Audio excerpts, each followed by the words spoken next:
Hello and welcome. Welcome to the Fund's Town Hall on Separation and Pre-Retirement Essentials. I'm Denise Gustin Gardella, and I'm in the Pension Fund's Geneva office. And my colleague Dilbar Muradova is in our New York office, and she and I will be presenting this material to you today. So we have 3 hours. And we'll have a break about halfway through.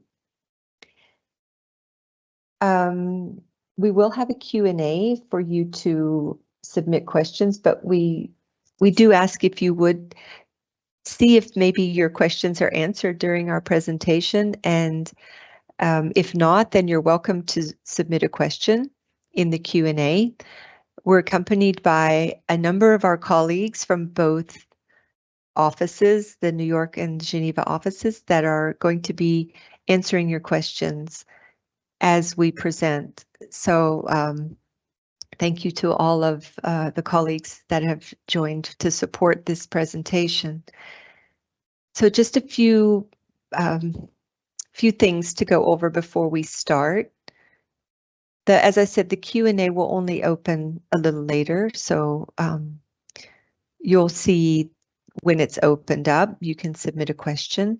When you do, please keep your questions related to a more general pension matters and not something very specific to your personal situation. Also, we wouldn't be able to answer things about insurance or, any HR questions. So those should be asked to your member organization, to your employer. Also, we will have the recording of this presentation on our website, where we have all of the other town hall recordings, and the slide presentation will be there as well. And tomorrow we have another presentation at the same time, and tomorrow's topic is of more interest perhaps for those who are very close to retirement, and it's about the pension adjustment system, or otherwise known as the 2-track. And that session will be an hour and a half long. So, Dilbar, would you like to say anything before we start? No, just welcome everyone. Thank you. Okay, I'm going to share my slide.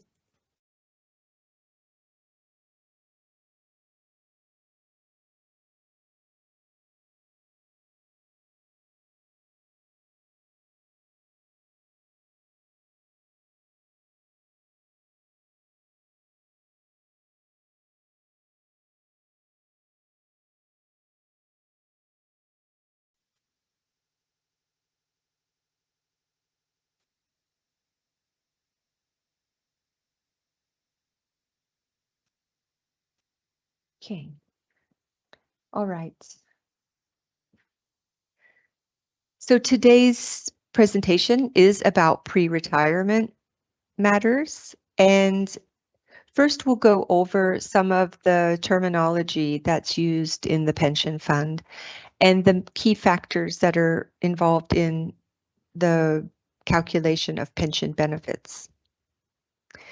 Then we'll look at the practical side of separating from service and the interaction between your separation and the pension fund and your employer, and what we all have to do to get your pension benefit paid to you. Then we'll look at what tools are available for you to either learn more or actually use in preparation for your retirement, or even while you're a participant now. It's our website and member self-service. Then we'll have a break. After the break, Dilbar will take over and cover the main UNJSPF pension benefits, then the other benefits, including survivors' benefits, and finally, how to contact the fund. In this presentation, we will talk about the fund's regulations and rules, and if there's any discrepancy between what's presented here and the regulations and rules, then please be aware that the regulations and rules are the authoritative text. We try to make the material a bit more easy to understand in these presentations, but of course the regulations are the authoritative source. So just to get started now, we're going to look at the key pension definitions and factors in determining your pension benefits. One of the first terms is date of entry. This was the day that you first became a participant in the pension fund. Maybe you don't remember when that was, but you were automatically enrolled. So you did not get some type of option to start. You were enrolled in the pension fund when you met the eligibility requirements. And that is that you had a contract of 6 months or longer, or you had completed 6 months or longer without a break of more than 30 days. So your entry on duty date determines your retirement age.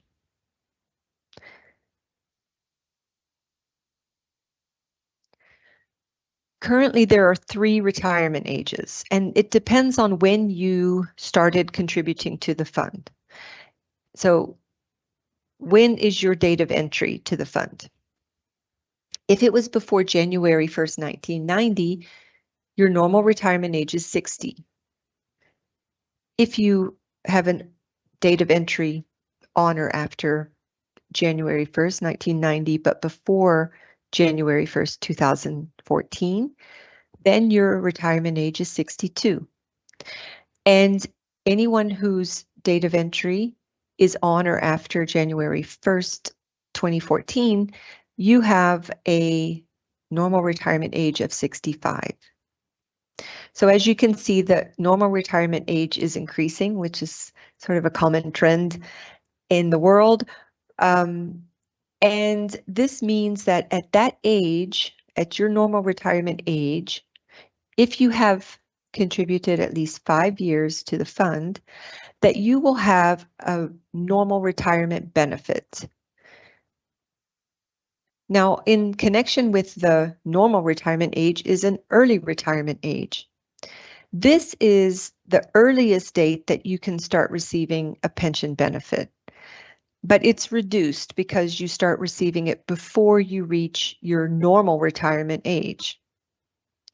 The early retirement age is 55 for anyone who has a date of entry before January 1st, 2014. And the early retirement age is 58 if your date of entry is on or after January 1st, 2014.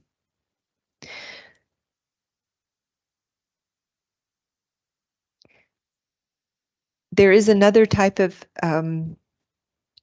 benefit called a deferred benefit, and there's actually no age requirement for that, and this type of benefit will be covered in the second part of the presentation. Okay, so we've talked about normal and early retirement ages based on your date of entry. Now we have a couple more terms. Contributory service. This is the length of time in years, months, and days that you paid contributions to the pension fund.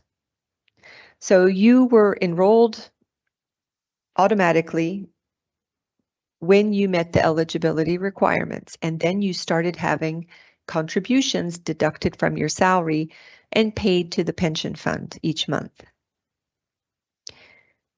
Your contributory service is the length of time that you paid contributions to the fund. And it's one of the key factors in calculating a pension benefit when we are talking about a monthly pension benefit. So the longer your contributory service, the higher your benefit would ultimately be. And this is connected to the next term on this slide, which is a rate of accumulation. the rate of accumulation is a percentage, and it is calculated based on number of years that you contributed. And for specific blocks of time, there's a different percentage that accrues. And generally speaking, the longer your contributory service, the higher your rate of accumulation will be. There is a maximum rate of accumulation of 70%. So even if you had an extremely long contributory service, once you've met the 70% rate of accumulation, even if you were to work beyond that point and continue to contribute to the fund, your maximum rate of accumulation is 70%. Okay, so the next term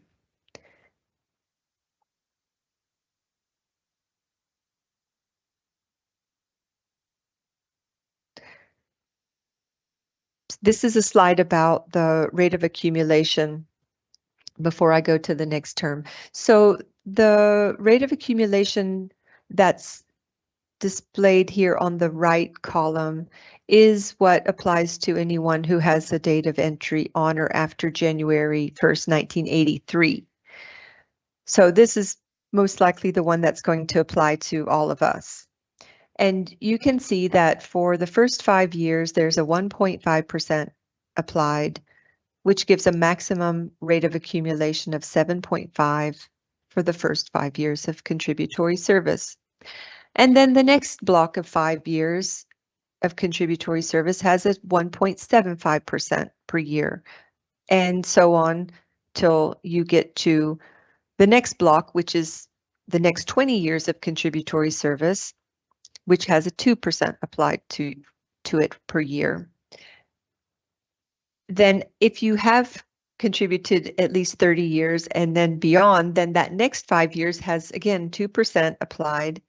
And in excess of 35 years of contributory service, 1% is applied per year. So that would give you a maximum 70% after 38.75 years of contributory service. Some people do attain this amount, but it's not that common if you consider what age we start working and then what age you would be after 38.75 years.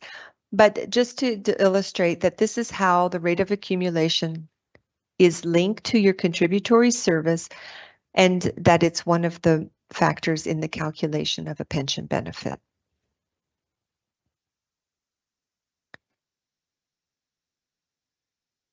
Okay. The next term we're going to go over is pensionable remuneration. This term is used to refer to a scale that's in currency. It's an amount that's used to calculate your monthly pension contributions. So the scale looks kind of like a salary scale. It's set out in terms of levels and steps like a salary scale is, but the pensionable remuneration rate is not your salary. It's a separate figure which is used only for pension purposes. For professional level staff, there's one pensionable remuneration scale used worldwide, and it is in US dollars, and it is laid out in grade and step. So that is what's used for every professional staff member to determine their pensionable remuneration rate and their contributions each month. For local staff or general service staff, the pensionable remuneration scale is usually set out in your local salary scale. There's an amount called a gross pensionable figure, and your pensionable remuneration rate is equal to your gross pensionable salary plus any pensionable allowances such as language allowance. These amounts are determined by the International Civil Service Commission, and the pensionable remuneration scales are available through their website. which is linked here at the bottom of the slide. Please be aware that the pensionable remuneration rates that you will see in the scale are not what your future retirement benefit will be. It's also not your current salary level, but it is determined by your grade and step, and it is just a figure used to calculate your pension contributions. So here we have an example of a professional level staff member who is P5 Step 6. And on the top left of the screen is a copy of a pensionable remuneration scale for professional and higher categories. So you see how the scale is laid out in levels and steps. And for P5 Step 6, the pensionable remuneration rate is $256,477. That amount is what's used to calculate your pension contributions. What we do is for us as participants, we pay 7.9% of that amount as our pension contributions. Of course, first divide it by 12 for a monthly amount, and then take 7.9% of that amount, and that's what you have deducted from your salary each month. Your employer pays twice that amount on your behalf to the pension fund. On the right of this slide, we see a salary statement from Umoja, and this is a salary slip from someone who is a P5 Step 6. At the top left, their pensionable remuneration rate is listed. I mean, I've altered it with red font, but this is how it appears in the salary slips. That the pensionable remuneration is at the top left of the salary slip. And then under the deductions, there's the staff member's pension contribution, which in this case was per month $1,688.47, which would have been 7.9% of 1/12 of that pensionable remuneration rate, which is reflected as the yearly amount at the top.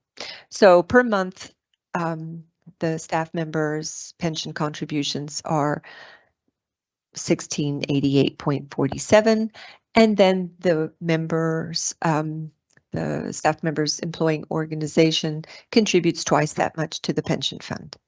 So these figures you can see on your salary slip for most of us, and it is, again, not what your future pension will be, but it shows you how much you're paying each month from your salary and how that figure was derived. So why it's that amount. I hope that's clear for the professionals that this is how it's calculated from the professional pensionable remuneration scale.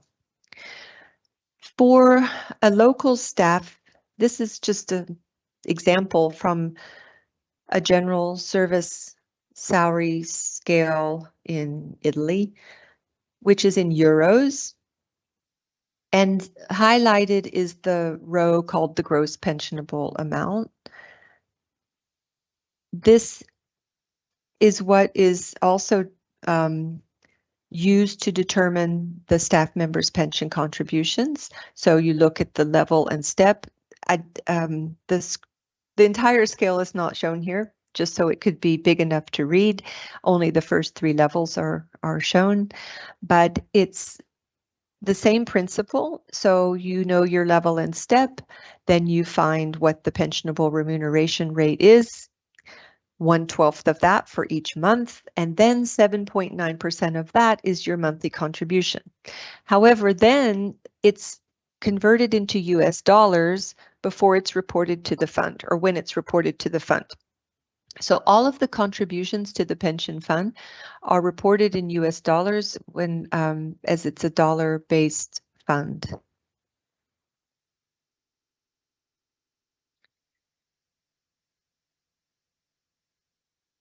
Okay, so on this slide, just to take the topic of pensionable remuneration one step further, is that when we calculate a monthly pension benefit, so when someone's just retiring and we're calculating how much will they have as a retirement benefit, we look at what their average pensionable remuneration rate was at the time of separation. And to find that average, we look back 5 years of contributory service, and we look at the highest 36 months of pensionable remuneration rates and take the average of that. So we use that average in the calculation of the pension benefit. So the higher your level and step near the end of your career, usually that will then lead to a higher pension benefit.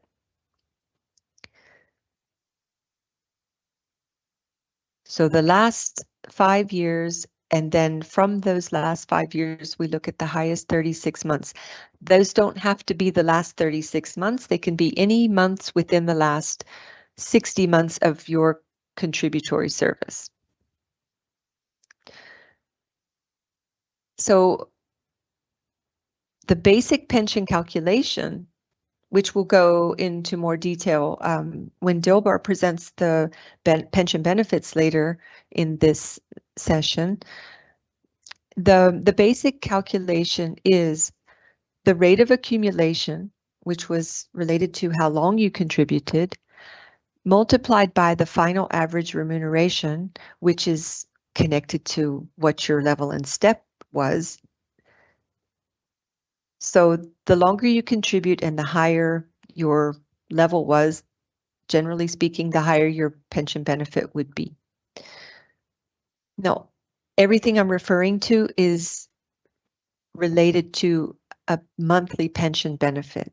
So for you to be entitled to a monthly retirement benefit, you need to have contributed at least 5 years to the pension fund by the time you separate from service. There are a couple of other types of benefits that you do not have to contribute 5 years for, which are disability and death benefits to your survivors.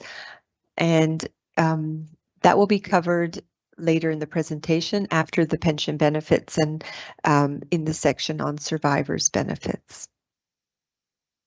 But for the retirement benefits that we're talking about now and these factors, these are assuming that you've contributed at least 5 years and that you will have a monthly pension benefit for life when you separate from service. So how can you check these factors that we've just covered? How do you know what your pensionable remuneration rates are and your contributory service? How long have you contributed? Well, we have what's called an annual pension statement, which is prepared every year, and it's a statement of your balance as of the end of each calendar year. It's published in May each year, and it's inside your member self-service account. So the last available annual pension statement was the statement as of 31 December 2023. So for the statement that will be your balance as of 31 December 2024, you'll need to wait until May 2025 to find it in your member self-service account. And in that statement, you will see your personal data in section A, including your NRA, which is short for normal retirement age, and that is highlighted at the top right of this statement. Then in section B, you'll find your contributory service, and your date of entry into participation. So one of the first terms I talked about was date of entry and how that determines what your retirement age is. You'll find that in section B, along with your cumulative length of contributory service in years, months, and days. Then below that in section C, you will find the amount of your contributions paid to the fund and the interest. When we talk about your contributions, we're talking about just that part that you paid from your salary. And that is 7.9% of the pensionable remuneration rates. So we don't talk about the part that your employer paid on your behalf. That is not reported here. What's reported here in your annual statement is the part that you paid from your salary as contributions to the fund. And those contributions gain 3.25% compound interest per year. So at the bottom of section C, you will see your cumulative total of contributions and interest as of 31 December. Section D is about other contributions, and we don't really cover this part too much in this pre-retirement and separation town hall because it's related to validation and restoration. But if you were ever paid a benefit and then you came back and you wanted to pay the benefit back and restore your contributory service, that's called restoration. And if you had done that in the prior year, it would be reflected in that section D. And validation is where you pay contributions for a period that you were not yet eligible to participate in the fund. So for instance, maybe a short contract at the beginning of your employment, and once you were enrolled in the fund, you had the opportunity within your first year to pay to validate or pay contributions back to the start of that contract. But so then we look at section E underneath there, and that is where you will find your pensionable remuneration rates. It's a table that's listed by date, then by pensionable remuneration amount, and then the number of months, complete months that rate was applicable. So you might have a change every month if you happen to be paid in a local currency and your contributions are converted to dollars. There might be a different exchange rate every month, and your pensionable remuneration rate might be reflected as changing quite frequently. Or it could be that it changes when you had a step increase or promotion, for instance. But this will not cover your entire career because there's not enough room usually for all of those pensionable remuneration rates to fit. But the most recent one, as of the 31st of December, will be the last one here highlighted in the table. And you could go backwards and see, how your pensionable remuneration rates have changed or fluctuated and where the highest ones were in your last 5 years. We have a link on this slide, which you can use later after the presentation if you want, which gives more detail about how to read the pension statement that I've tried to cover some of it now, but we have some more detailed information on this slide.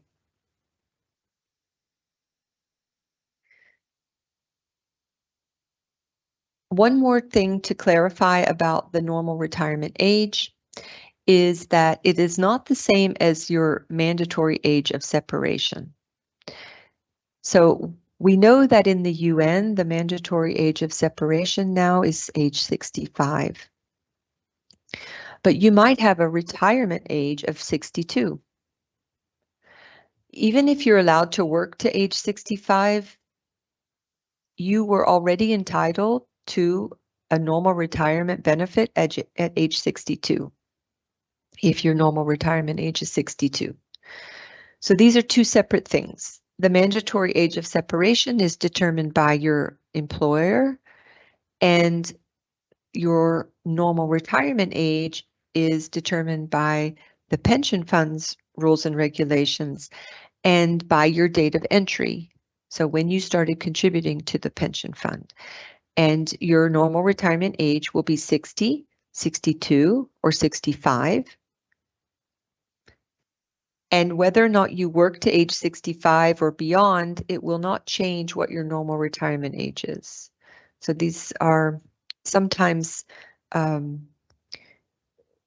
confused, and that the questions we sometimes receive are about how it might affect your retirement age if you have now the opportunity to work till age 65, but it doesn't. So if your normal retirement age is 60 or 62, you're already entitled to a normal retirement benefit at that age, even if you work until age 65.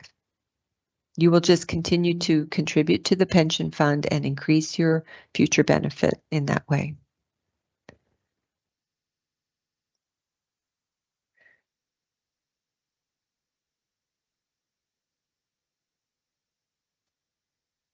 Okay, so that was about key terms and factors in the pension. I know it was quite detailed to start out with, and I hope you're all still with me. That was the more important to go over some of the terms so that you will be familiar with them when you look at information in your member self-service or on our website. In this section, in part 2, I would like to go over the practical part about separating from service. So assuming that you're thinking about separating or you know you're close to retiring, it's good to know what to expect and to plan. So when we talk about separation from service, who's involved? There's actually 3 parties. There's you, who's the participant of the pension fund. And of course, you're a staff member of your employing organization. The employing organization is the second party. And third is the pension fund. So all 3 parties need to work together for a smooth process of separation and having you get your pension benefit. So let's look at what the different responsibilities are for each of the 3 parties and how we are continually improving the process to try to make it smoother and to prevent delays in you getting your pension benefit after you separate.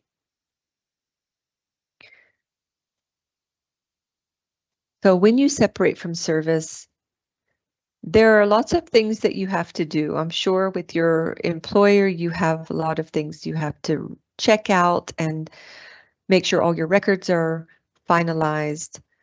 But from the pension fund's point of view, we need certain documents from both you and your employer.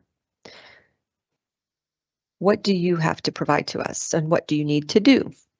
First, for you to prepare, it's good to attend a pension town hall like you are now, where you can become more familiar with this process of separation and what to expect and where you can find resources about the fund and your pension benefit options. Another thing is to check all of your personal data. I showed you a picture of the annual pension statement, which is in your member self-service account. It's important that that data is correct, that your birth date is correct, your name is correct, and any discrepancies that you find in that data, the personal data, should be reported to your employing organization. So if you're a member of an agency, you go to your your staff pension committee or your HR official, or if you're in the UN, you go to your HR official, and you would make sure that your record is updated or corrected, and then your employing organization reports that updated information to the pension fund. A third thing that you should do to prepare for retirement is run estimates of your benefit options. In member self-service, we have an estimate tool where you put in a date of separation and you will be given an estimate of what your pension benefit will be at that date of separation. This will help you know what your options are and help you make a choice. Fourth, if you have any questions about your future pension entitlement or benefits, or about the separation process, your first point of contact would be your employer. We encourage you to start preparing early enough so that you have time to make sure all things that might not be accurate are corrected and reported to the fund, and that you yourself have plenty of time to understand what your pension benefits are and make an informed decision. Next, and this is one of the documents that we need from you to process your pension benefit, is we need your payment instruction form. When you separate from service, I know you'll have plenty of documents to fill out for your employer, but for the pension fund, we have our own payment instruction form, which we have to receive from you so that we know what your choice is for pension benefit and where you want it paid. Now, depending on how many years of contributory service you had when you separate, you have different payment instruction forms. If you have 5 or more years of contributory service, you have the pension form called Pence E7. If you have less than 5 years of contributory service when you separate, you need to complete the form Pence E6. Your payment instruction forms are available in your member self-service account. They are also available as a blank form on our website under forms. We do require you to provide a signed copy of the payment instruction form. So we don't accept digital signatures. So you will need to print out the form, complete and sign it, and then you need to provide the form to the pension fund. In addition to the form, you have supporting documents which will be requested. If you're choosing a type of retirement benefit, you'll need to provide more documents than if you're choosing just a one-time payout. But generally speaking, we ask from everyone a bank document that has your name and bank account number that will support the information that you put on your payment instruction form. And we need a picture ID, which is a valid government issued ID document. If you have a spouse or children, we also ask you to provide your marriage certificate or any divorce certificates that might be in existence. Then you have birth certificates of your children and ID document for your spouse. If you, as I mentioned, if you have if you were divorced and you're remarried or not, we still ask you for the divorce decree of a former spouse and the marriage decree. Then we have what is called the A2 form. This is another document that is to designate someone as a beneficiary in the event that there's no survivor benefit payable in the event of your death. And this form is also available on our website and in your member self-service account. So these documents that are listed are what we ask of you, but as I said, the main pension fund document or form is the payment instruction form that we have to get from you so that we can pay your benefit. How do you submit these documents? How do you submit your payment instruction form to us?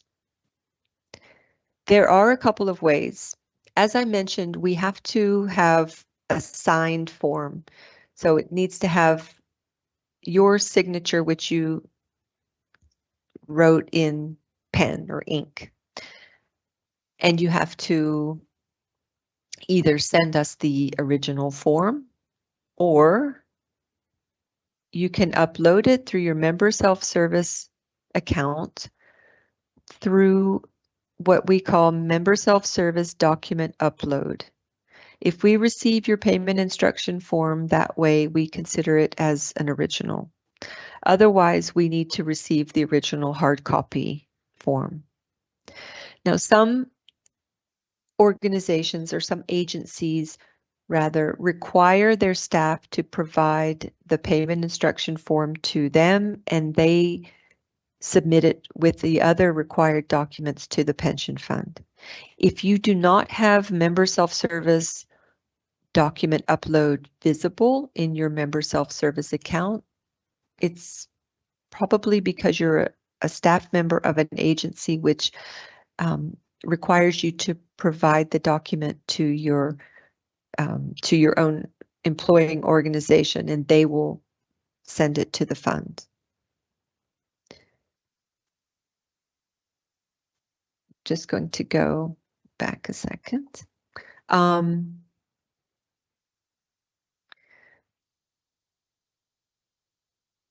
On this slide, we mentioned the deferment of choice, which is that you may not know what pension benefit you want to choose when you separate from service, or maybe you are still not at retirement, at the point of retirement, and you want or hope to be employed by another organization and again start contributing, or again contribute to the pension fund.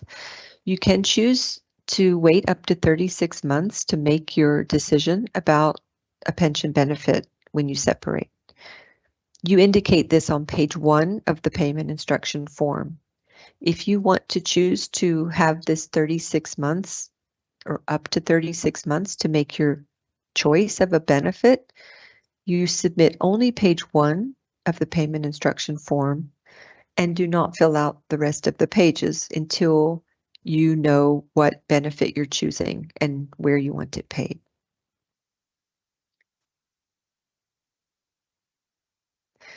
We have a short video on our website about the separation process, and I would like to share it with you if it will allow me to advance.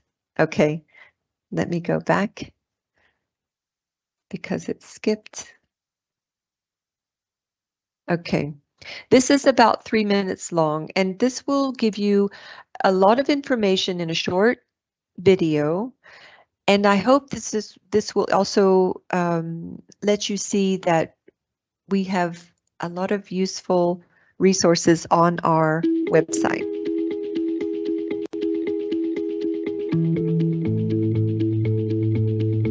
If you are preparing to separate from service, there are a few important things you need to do. First, understand what benefit options you have by checking the fund's website, where you'll find guidance material such as the benefit comparison charts, explanatory booklets, or the benefit options video. Second, you must register for the fund's Member Self-Service, or MSS. This service allows you to access your annual pension statement and pension forms, run pension estimates, and access other useful information. Third, check your most recent annual pension statement under the Documents tab in MSS. This statement is issued each year at the end of May and provides you with an overview of your participant status with the fund from the time you started to the end of the previous year. It also tells you what information the fund has on file for you, such as your date of birth, marital status, contributory service, and your own contributions to the fund. If any of the information is incorrect, please contact your Human Resources Office for correction. Fourth, run an estimate inside your MSS account to know your benefit options at your intended separation date and the estimated amounts, so that you can make an informed decision on your benefit election. Fifth, fill out the payment instructions form that informs the fund of the type of benefit you want when you separate. For instance, a withdrawal settlement or a retirement benefit payment, with or without a lump sum. You can also choose to postpone or defer the payment of your benefit for a period of up to 36 months. Make sure to contact your Human Resources Office at least 2 to 3 months before your separation and follow any specific separation-related procedures that may apply within your organization. The fund can only begin processing your payment once it has received all required and duly completed separation documents for your case from you and your former employing organization. You can track receipt of your pension-related separation documents by the fund under the MSS Proof Documents tab. For more information, visit UNJSPF.org.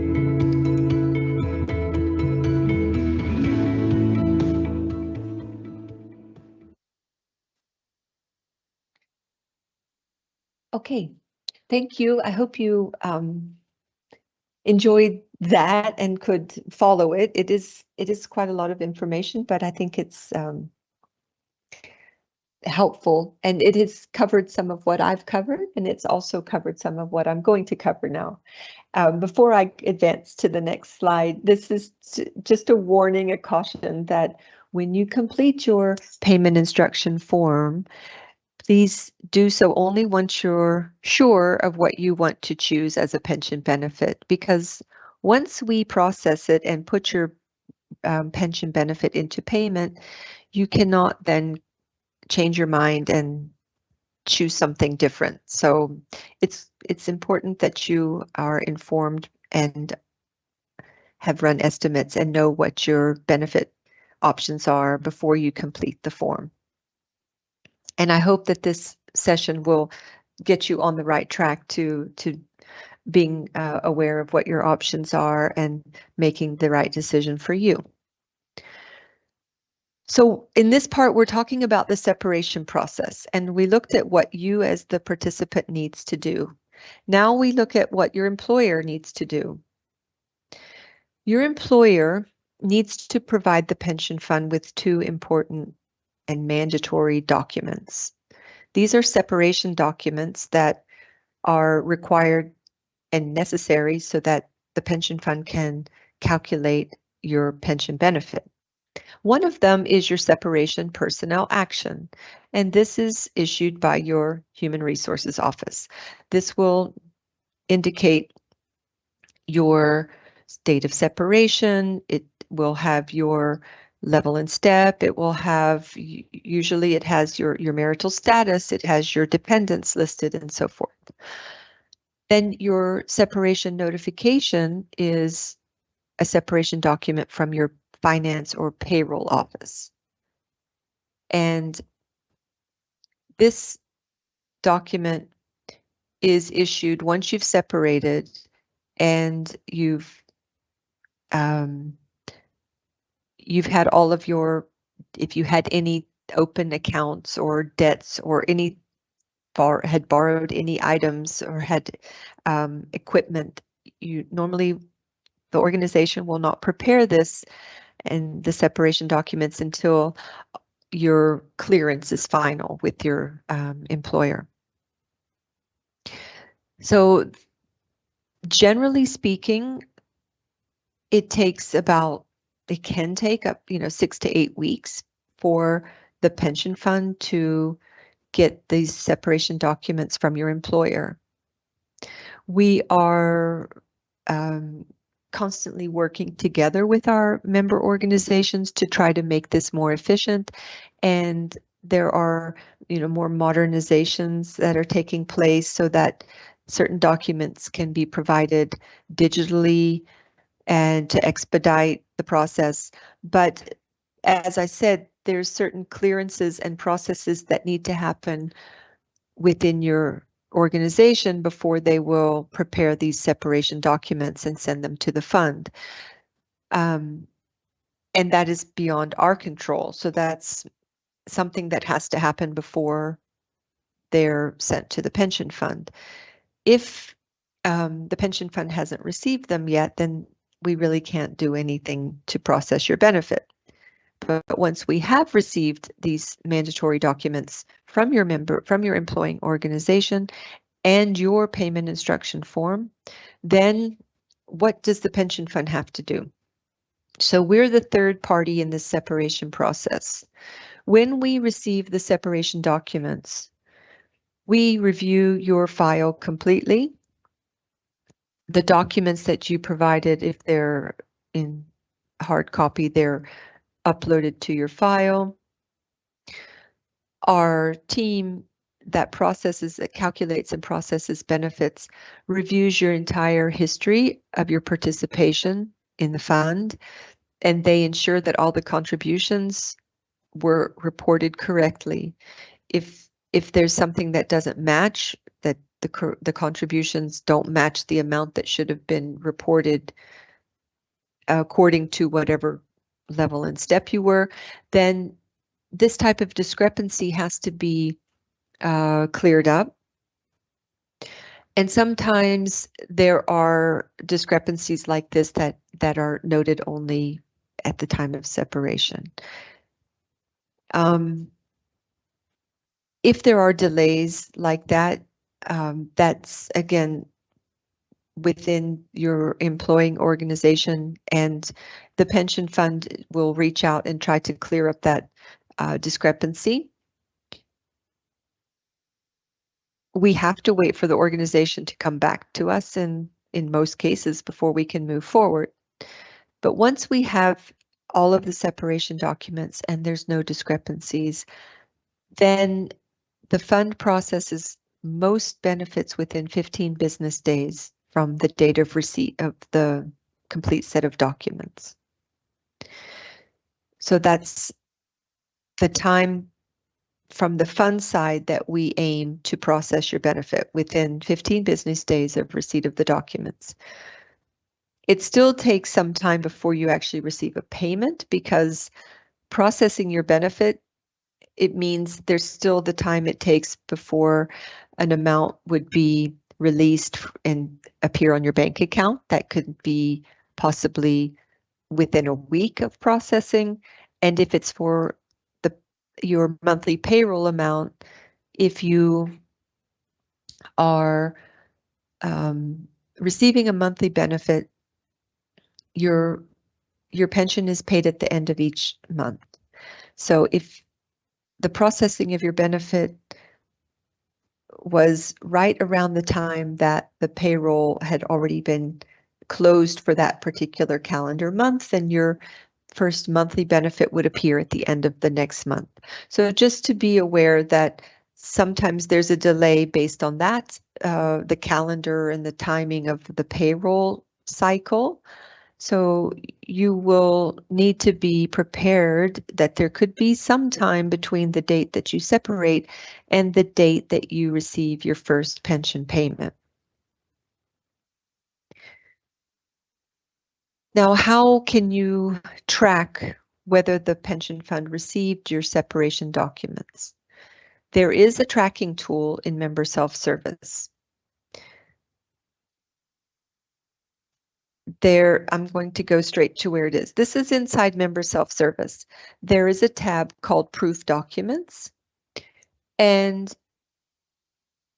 the separation notification, the separation personnel action, and the payment instruction form would be listed with a receipt date if we've received them. On this slide, you can see on the left-hand side, we've received one of the 3 separation documents, And then on the right-hand side is another screenshot after we've received all 3 mandatory separation documents. If you check your member self-service here and you don't see a receipt date yet for all 3 documents, then you know that the pension fund cannot yet start processing your benefit. And we really cannot answer you as to when your benefit would be processed because we will not have received everything yet that we have to receive. So if you see that your 2 mandatory documents from the employing organization are still pending, then that's who you could follow up with. Once you see everything listed as received, then in most cases, within 15 business days, we can process the benefit unless some discrepancy has been noted during the review of your file.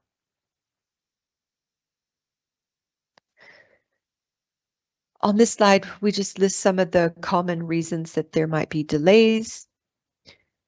As I mentioned, if the separation notification from your payroll office isn't approved yet, then we will not be able to process your benefit. Sometimes there is a delay because the staff member might owe something or still have not returned something that was issued to them. Or it could be that we've not received the original of this document, which would be beyond our control. So we would have to follow up with your employing organization, and we do regularly provide all of our member organizations with cases where we know that someone has separated, but we have missing documents from the organization's side.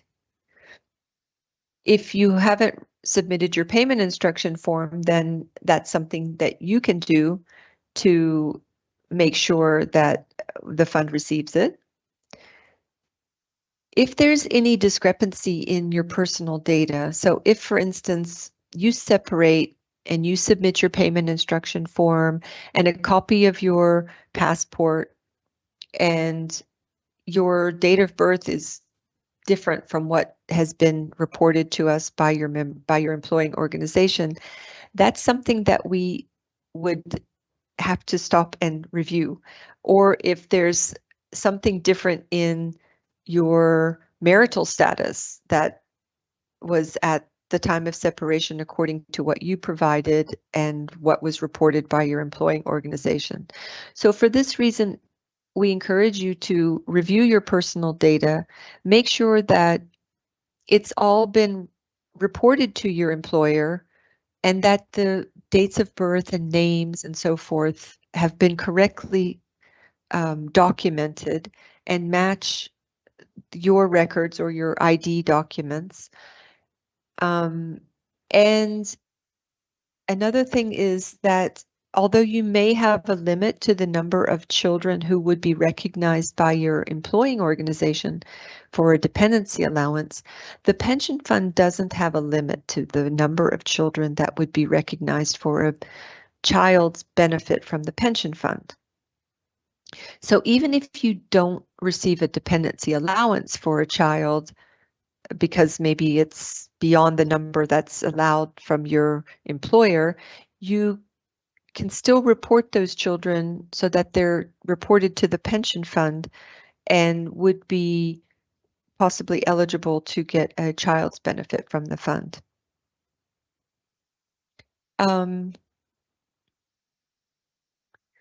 Okay, so that second part was about the separation process. The next part, which is also still practical and hopefully useful information for you, is what we are referring to as your pension toolkit. This is our pension fund's website and your member self-service account. So this is the website address, www.unjspf.org. Our website is in English and in French. we have e-learning modules that you can sign up for through our website. This link would take you there. If you want to go into more depth self-learning, self-study about pension benefits and so forth. And then your member self-service account is your own access to your pension account with the fund. So this is something that you can register for now, and it will be accessible to you while you're an active participant and also while you're a retiree. We are currently providing this in English, and the French version will be launched soon. So this is our website address again. And this is what our homepage looks like. You see at the top left where it says English. If you click there, you can also change it to French. You can change the font size and so forth. The homepage is set up in a way that we hope it's easy for you to find information related to the topics that are most interesting to you. So if we ask you, what is your situation? Are you a participant in the fund, or are you separating or retiring, which might be the case for many of you who are attending this town hall? Or once you're already retired or receiving benefits, or are you a survivor? Maybe you were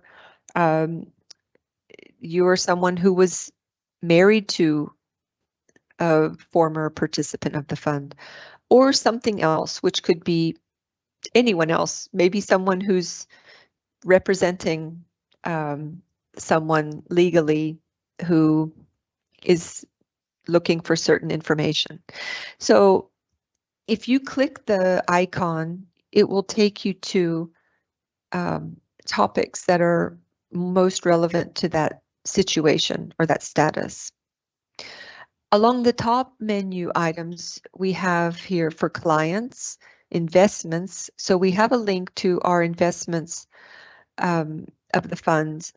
We don't cover that in our town hall today, but please be aware that if you're interested in knowing more about the investments of the fund, that it's available here on in our website. And we have the resources tab, about us, which gives you some information about the governance and structure of the fund, and contact us, urgent assistance, and then member self-service login button. And at the top right, you see it says get our newsletter. So you can subscribe to get our newsletter sent to you by email. Okay, so if you choose your situation to be someone who's separating or retiring, these are some of the topics that appear: benefit options, benefit estimates, and so forth. So each topic then, if you click that, will open up a page of related information. You can also go via the tab called Resources. Under that, we have our regulations and rules. We have a page dedicated to member self-service. We have reports, publications, policies. We have all of our official UNJSPF forms, including the different payment instruction forms. Then you see we have a link to the e-learning modules if you want to study more about different topics related to your pension. All videos, like the one that I showed earlier, all of our videos are there. They're available in English, French, and Spanish. They're hosted on our YouTube channel, but you can access them first through here if you want, or you can subscribe to our YouTube channel where you can access them. We also have booklets, so if you prefer to read about various pension topics in English or French, some are also available in other UN languages. And then you see we have other topics under resources that might be of interest to you, including the overview of the separation process. So that will go over a lot of what we're covering or what I covered today.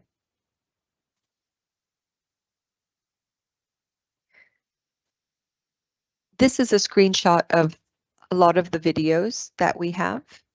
If you choose resources and then videos, you'll see the icons with the different topics.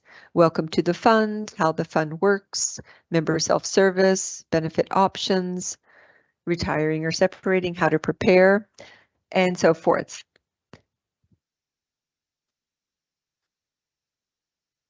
And this is a list of the different booklets that we have available on our website. This was also accessible through the resource menu item. You can download these if you want. They're in PDF format. We also have articles on our website. And as I mentioned, you can subscribe to our newsletter and receive these by email. We have news and announcements. This is all from the home page. If you scroll down underneath that question, what is your situation?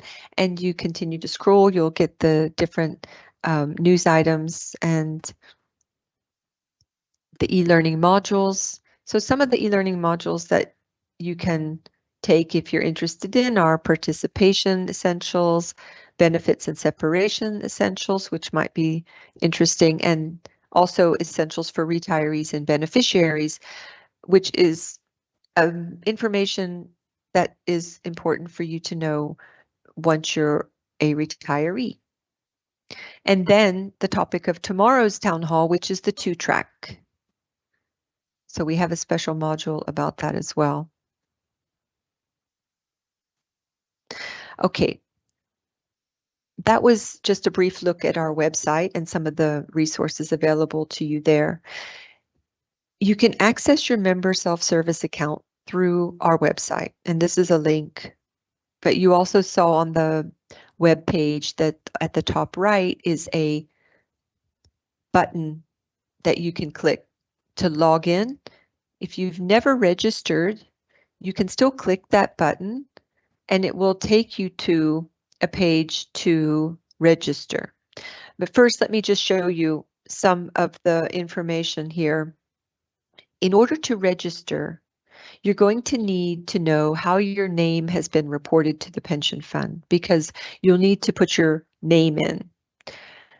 And you'll need your date of birth as it's been reported to the pension fund. If there's anything incorrect or you put in a date of birth that doesn't match the date of birth we were given, then you will not be able to log in, or to register rather. So if you don't know your unique ID, which is one of the other pieces of data you're going to need to register, you can request your unique ID number from the pension fund. Your unique ID is a 9-digit number that the pension fund assigns. It's our pension administration system assigns it.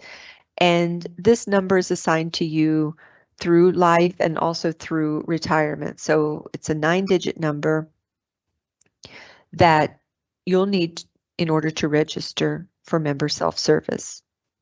If you don't know the number, you can write to this email address here, request UID only, and you can ask for your unique ID. We encourage you to send the email from your official work email account, which will help us in verifying your identity before giving you the unique ID number. Once you have registered, or if you're still having trouble registering, even though you have all of the information you need, like your name and unique ID and date of birth, then if you have technical issues, you can write to msssupport@unjspf.org.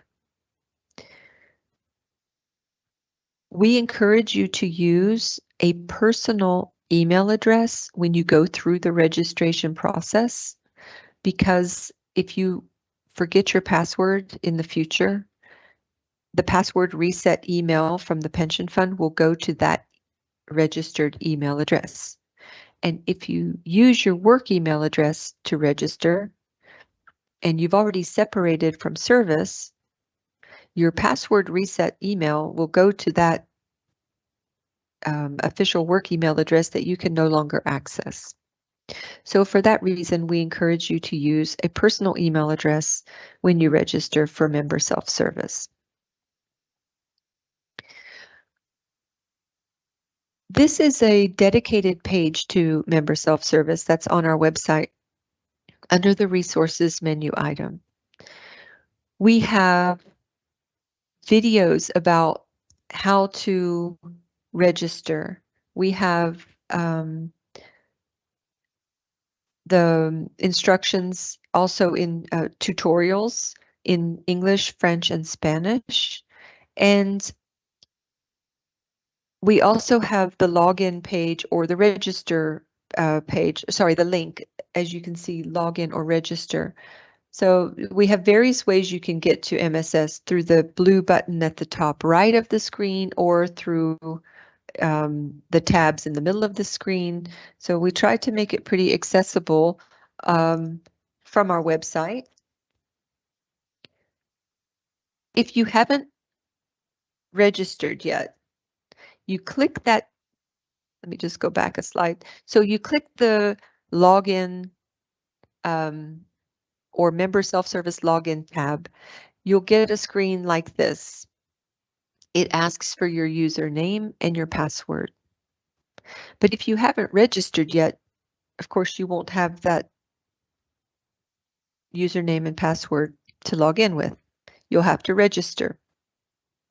The register tab is that highlighted link underneath this login box. So you'll need to click that. You'll need to register first. If you register, you'll get a screen that wants to receive your 9-digit unique ID, your last name, and your date of birth. Then you validate, and as I said, if there's any difference in how your name and date of birth have been reported to the pension fund from what you put in there, you will have a problem and you'll need to contact MSS support so that we can assist you in registering. Once you've registered, you'll go through a series of security questions and create your password and so forth. Then once you logged in, this is what the homepage currently looks like in member self-service. The menu items are in English only right now. As I mentioned, we will launch the French version soon, but as you see on the homepage, we do have some information in French, which is more just informational about staff who are employed by agencies may have a different view of what they can see in the menu items. So if you see over here on the left, we have a number of different menu items, including MSS document upload. Some agencies have not got that available for their staff members.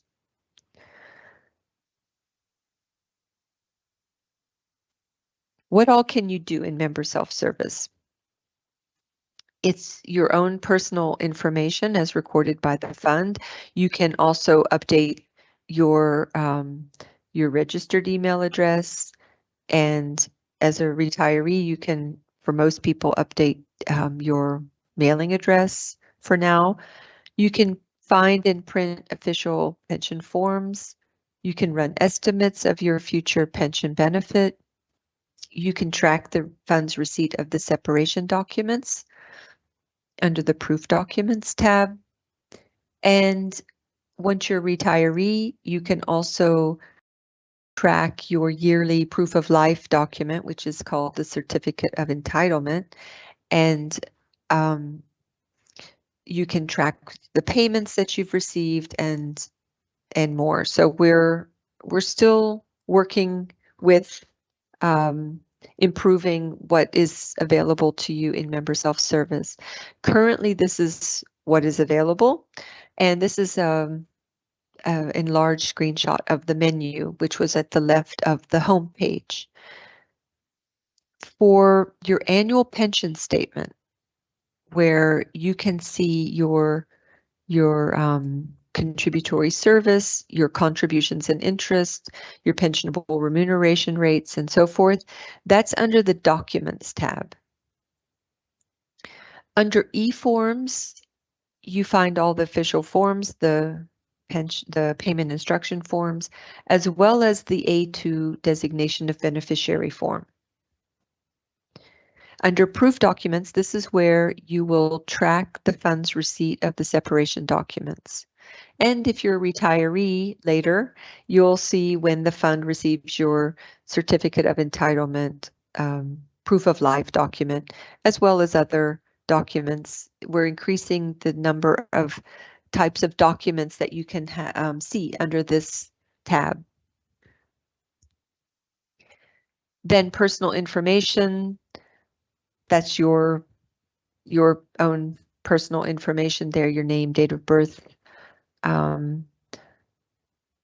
The 3 contributory service purchase items there, I won't go into detail about them, but just to say these are mainly for participants who are within their first year of participation or re-entry into participation, that they have the option to validate or restore prior contributory service or transfer their pension rights in from another organization that was not a member of the pension fund, but with whom the pension fund has a transfer agreement.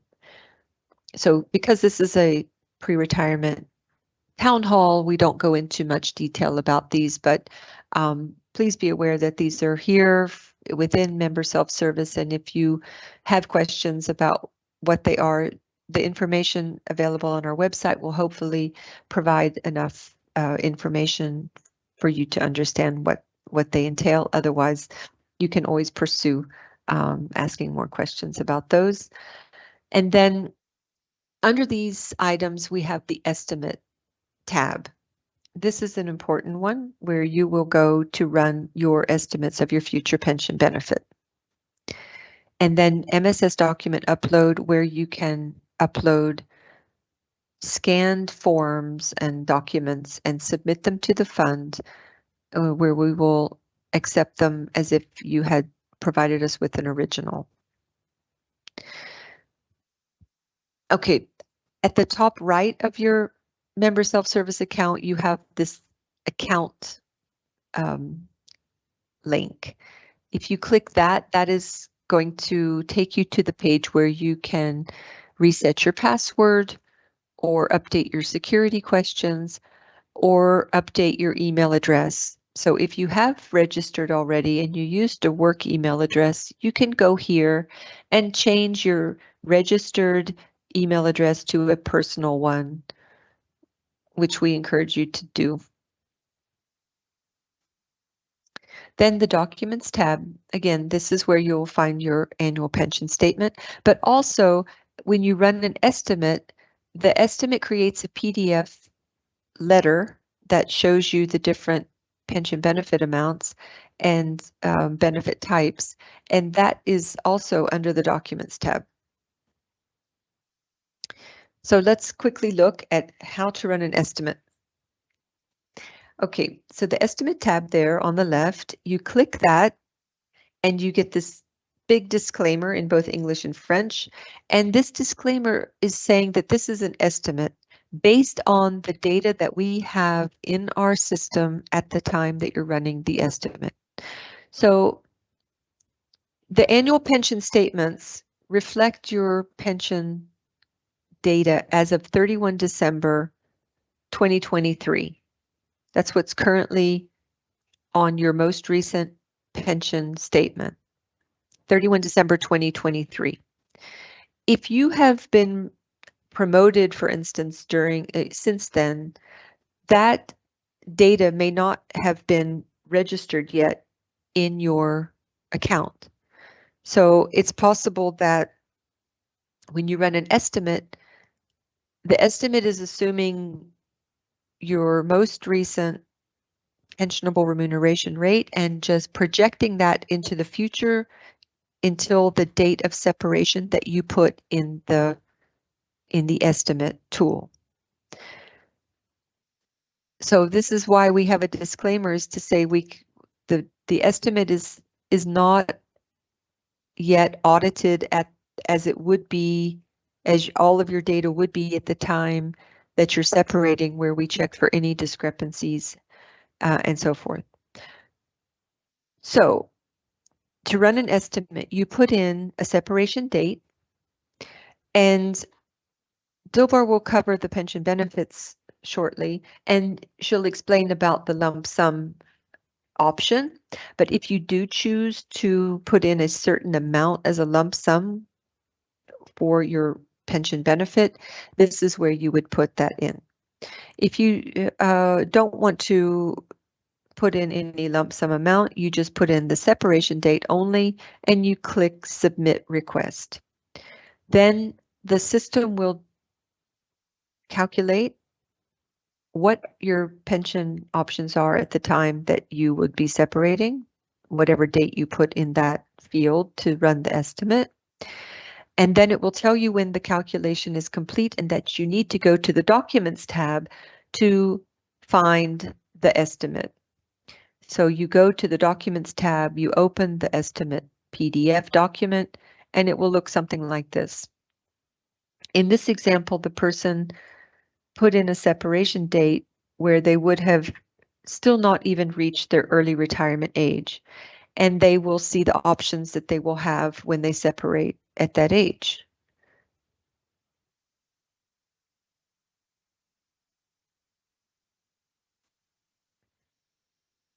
This estimate has more information, and that's because the person put in a separation date when they will have already reached their early retirement age. So they will have more options to choose from. And it will give you the yearly amount in US dollars for each benefit option, with a final option there, withdrawal settlement, which is a one-time payment. And that will be covered in the next section of this town hall. So I want to just show you the different types of estimate results that you might see depending on the date you put for separation. In this estimate, the person put in a separation date when they will have already reached their normal retirement age. And then they see only one option, which is a full retirement benefit.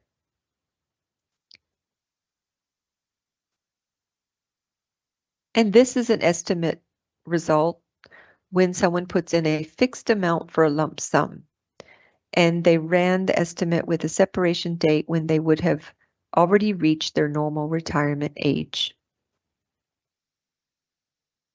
So I hope that running the estimates and seeing the results will help you to understand what your options are. And then you see on this slide, we have on the right hand an example of an estimate, and on the left we have a payment instruction form. And you might not, or you will not have every possible option that's listed on the payment instruction form. To know what your options are, you would run the estimate for the date that you'll separate. And depending on what options you have and which one you choose, you would fill in only one tick box on this payment instruction page.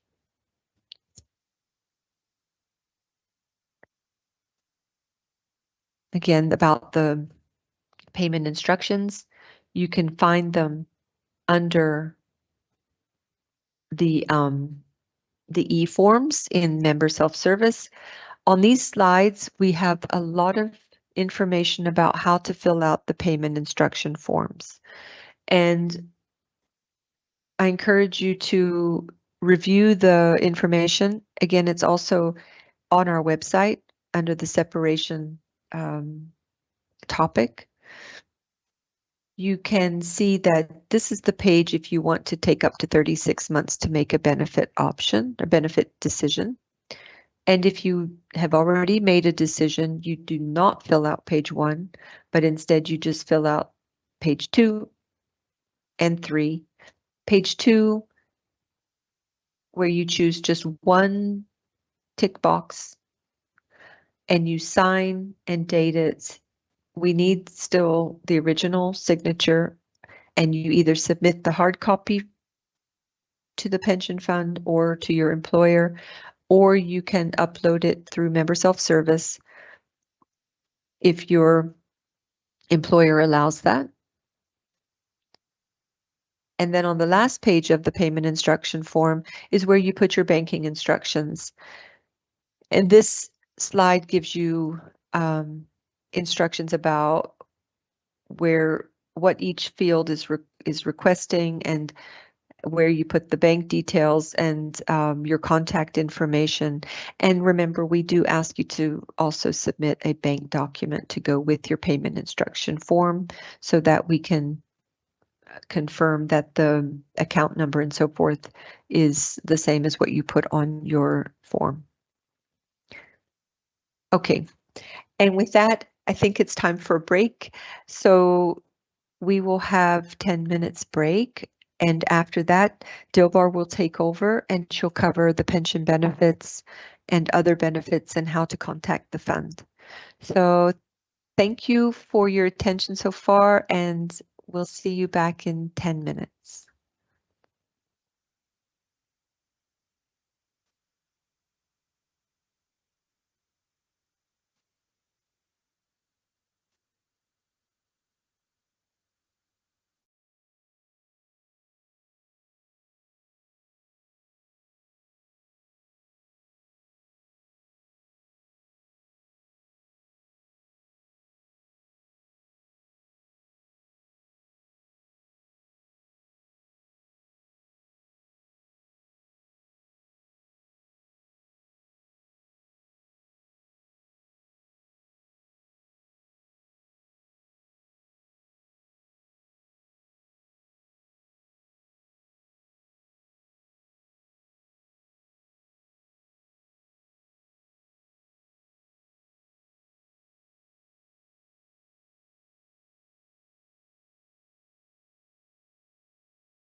All right, welcome back. I hope you all enjoyed your break and had a chance to recharge. So let's continue. To start with, we would like to ask you a question. There is a link that is going to be posted in the Q&A that we would like you to join now and share your thoughts with us about what comes to your mind when you think about your retirement. You know, if, oh, okay. So I see a lot of you are actually looking forward to having more time to travel, to rest, to have some peace. I don't know if there are more answers.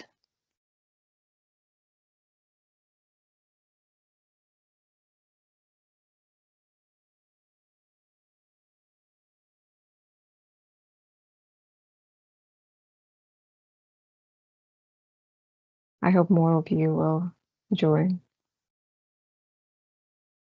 and share your thoughts with us today.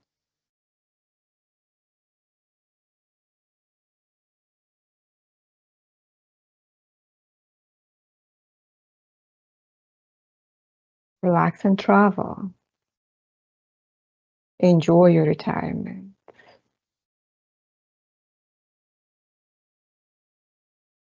Rest. Have the time to tour the world. Work for peace.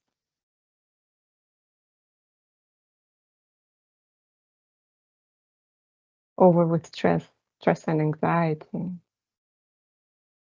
New life. Some of you seem to be nervous.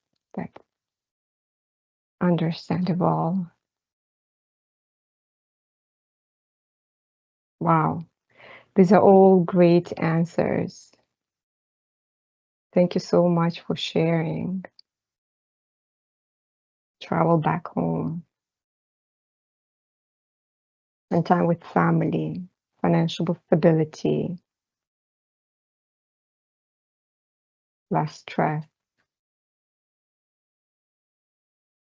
Have more time to work on family needs.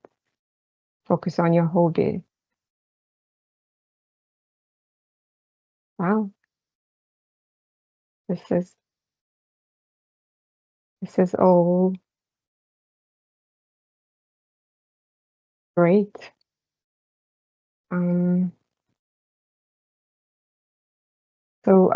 Yeah, again, thank you for sharing your thoughts with us. We understand that retirement can definitely bring a lot of different emotions.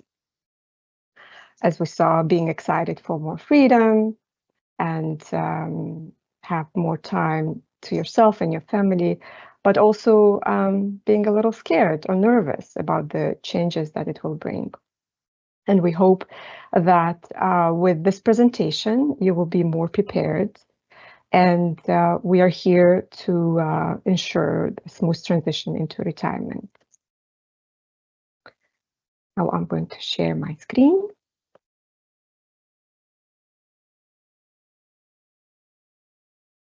All right.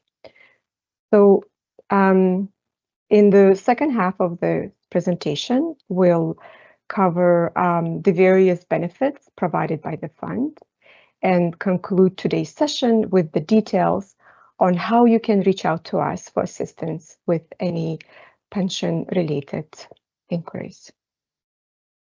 All right, let's start with an overview of the main benefits. So the fund offers two types of benefits: settlement payments, which are one-time payments that essentially end your relationship with the fund, like a withdrawal settlement, and periodic benefits, which may be paid for life, such as retirement benefits, or for a specific period, like child benefits.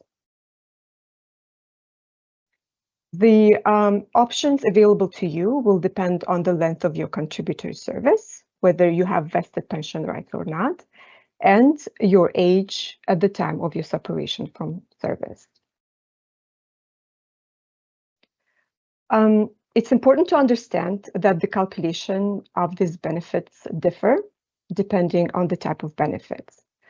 For a withdrawal settlement, the calculation is based on the amount of your own contribution to the fund, plus the interest you earned since you joined up to the date of your separation.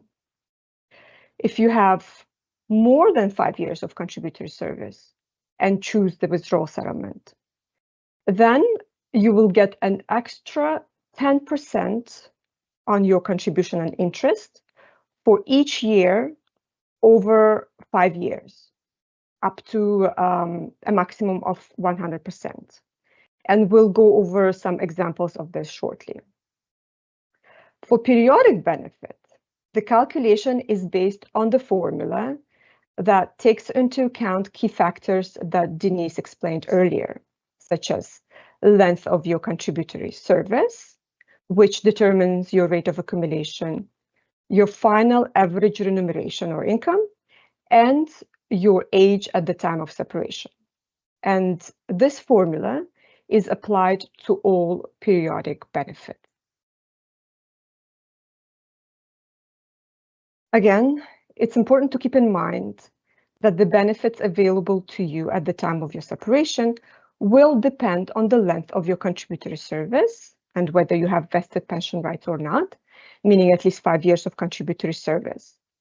And if you do have vested pension rights and you are eligible for a retirement benefit, meaning a benefit payable for life, the type of benefit you can choose will depend on your age at the time of separation. So let's break this down by different normal retirement age scenarios, which are 60, 62, and 65.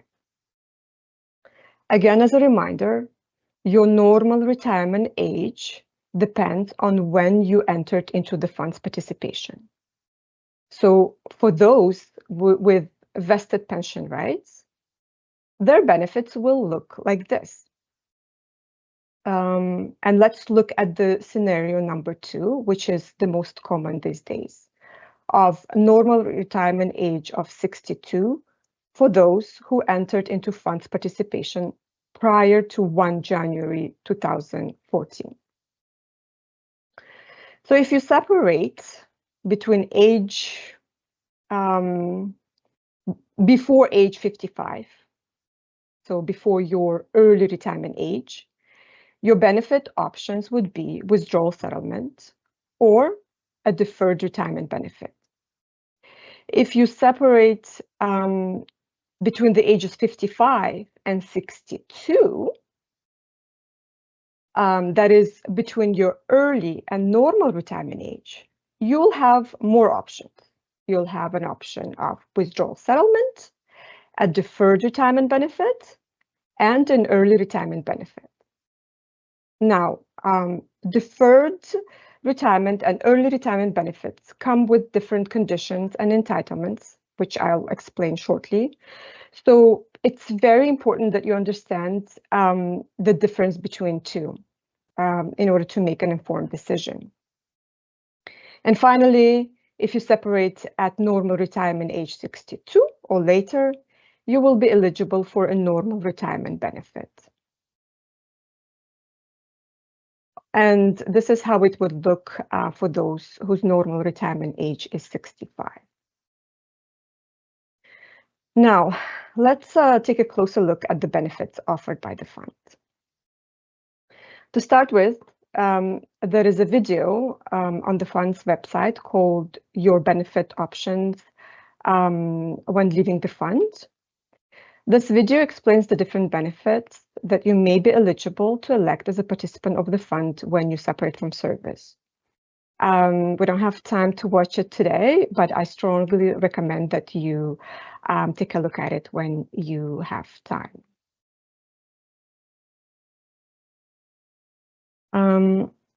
We also have a comparative pension benefit chart available on our website that allows you to explore your benefit options based on your length of contributor service and age. In addition, there is another chart that breaks down each benefit in detail, addressing the most frequently asked questions that we receive for each of these benefits. So I also highly recommend that you take a look at these charts as well. All right, let's begin with the withdrawal settlement, which is a one-time payment that settles your relationship with the fund. What it means is, once we pay you this settlement, no further payments will be made to you or your survivors by the fund. The withdrawal settlement is calculated based on your own contribution to the fund, plus the compound interest earned on those contributions up to your separation date. It does not include your employer's share. So in simple terms, a withdrawal settlement is the reimbursement of your own contribution plus 3.25% compound interest earned on this contribution up to your date of separation. If you have more than 5 years of contributor service when you separate, meaning you have vested pension rights and you choose a withdrawal settlement, you will receive an additional 10% increase based on how many years you've contributed to the fund beyond the first 5 years. For example, if you have up to 5 years of service, you'll receive your contribution plus interest. If you have more than 5 years, you'll receive an extra amount depending on how many years you've contributed beyond those 5 years. Now, the maximum increase you can receive is 100% of your contribution and interest, which means you can't get more than double the amount of your contribution and interest earned on this contribution. And you will reach this maximum at 15 years of contributory service. We'll see an example of this shortly. And finally, if you're paid a withdrawal settlement and later return to the fund, re-enter into the fund's participation, you can repay the settlement and restore the contributory service period it covered, essentially then adding this period to your new contributory service.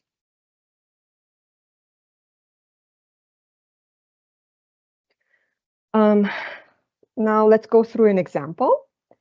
So let's say if you separate from service with 4 years of contributory service, then your withdrawal settlement will include your own contribution plus the compound interest earned on those contributions.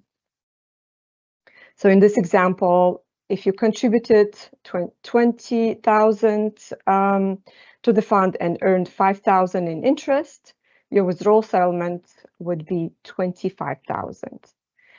Since the contributor service is less than 5 years, there would be no additional increase to this amount. Now, let's consider a scenario where you separate from service after contributing to the fund for 7.5 years, and you elect a withdrawal settlement. In this case, you will receive not only your own contribution and interest earned on these contributions, but also an additional 25% on your contribution and interest.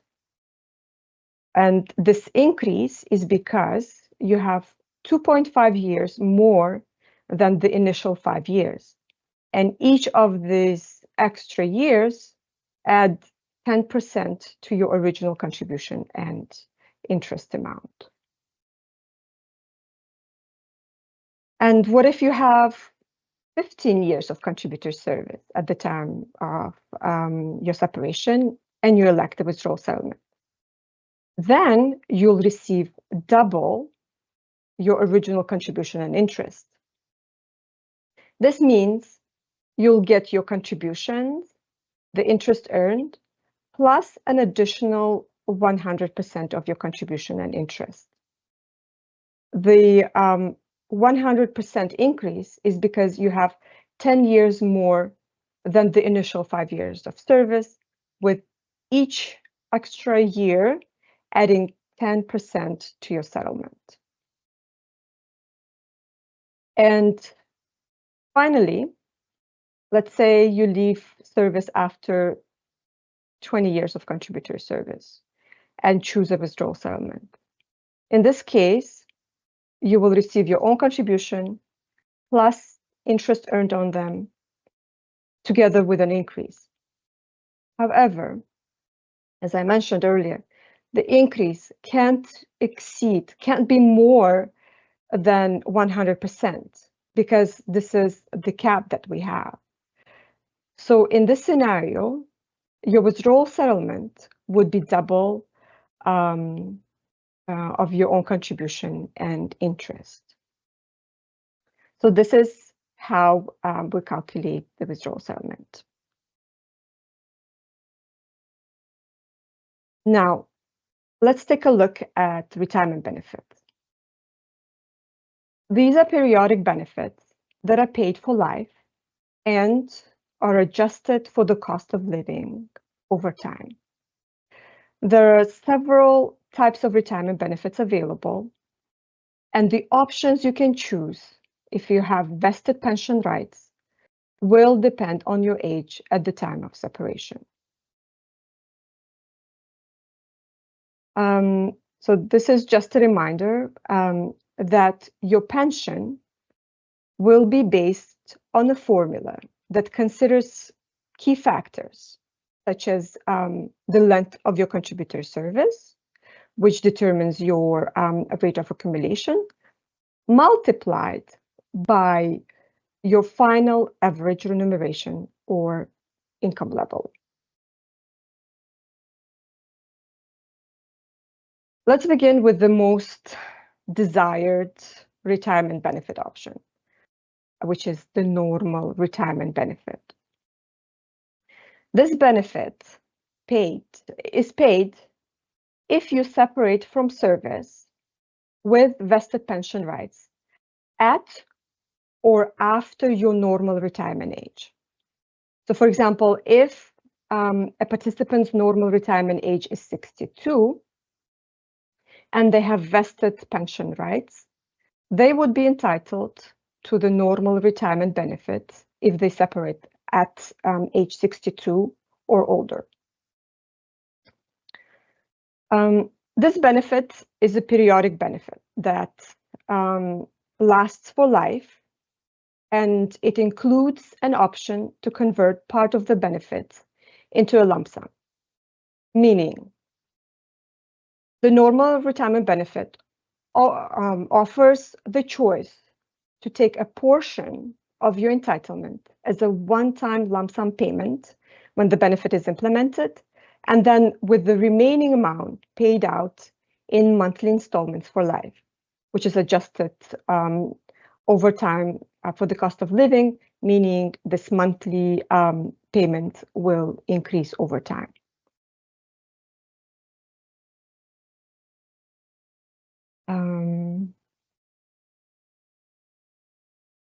All right.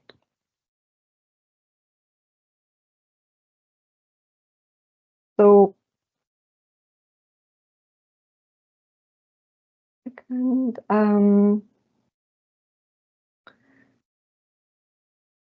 there is no reduction factor applied to the normal retirement benefit. To qualify for this benefit, again, you must have vested pension rights, meaning at least 5 years of contributory service, and you must have reached your normal retirement age for pension purposes, which is determined by the date you entered into the fund's participation.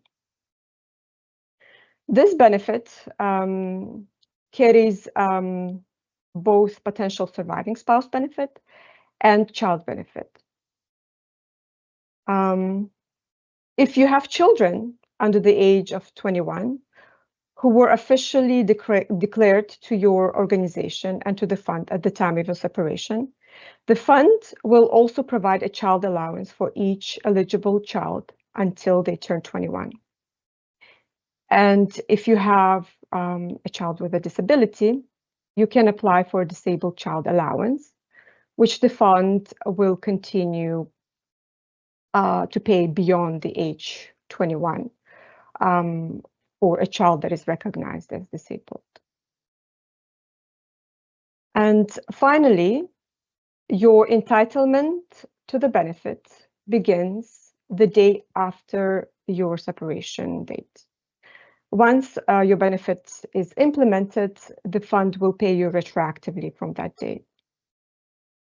As Denise explained in the first half of the session, there is a process that takes place after your separation, which includes gathering documents from you and your employing organization, and then the fund performing calculations, auditing, before we can implement the benefit. That can take some time. But once everything is in order, your benefit is implemented, we will pay your benefit retroactively from the date after your separation. Now, the lump sum option is available with both early and normal retirement benefit. That means that you can choose to receive a one-time payment at the start of your retirement. So this option is entirely optional. It is up to you whether you want to take a lump sum or not. And this lump sum can be any amount up to the greater of 1/3 of the present value of your full annual benefit, or the total of your contribution and interest. Keep in mind, however, that if you choose to take a lump sum, your monthly retirement payments will be proportionately reduced for life. So there is an impact of taking a lump sum on the amount you will receive monthly. While you don't have to take a lump sum, it's important that you understand the effect it will have on your monthly payments.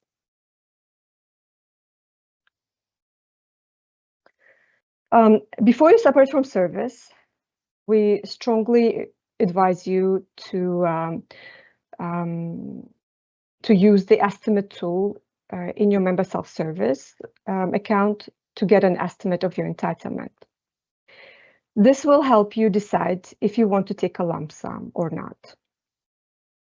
The tool lets you try out different lump sum options, so you can see how these lump sum options will affect your yearly pension.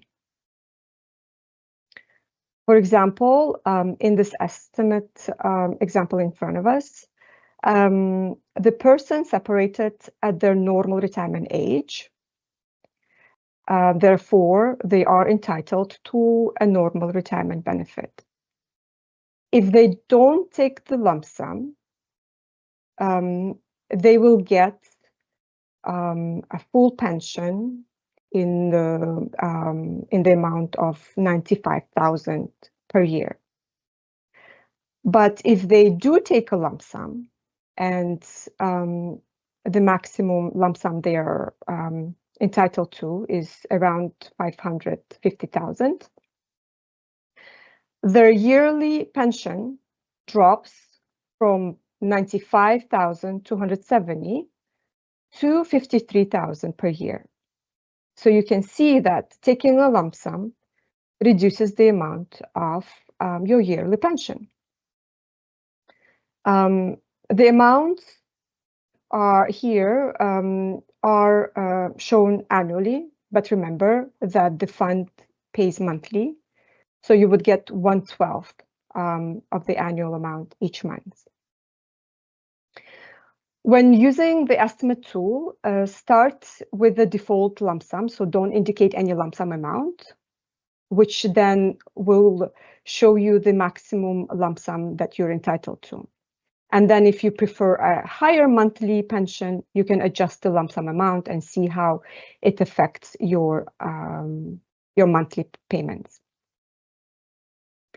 And if we have your spouse details on file, the estimate will also show you what your surviving spouse's benefit would be should you predecease them.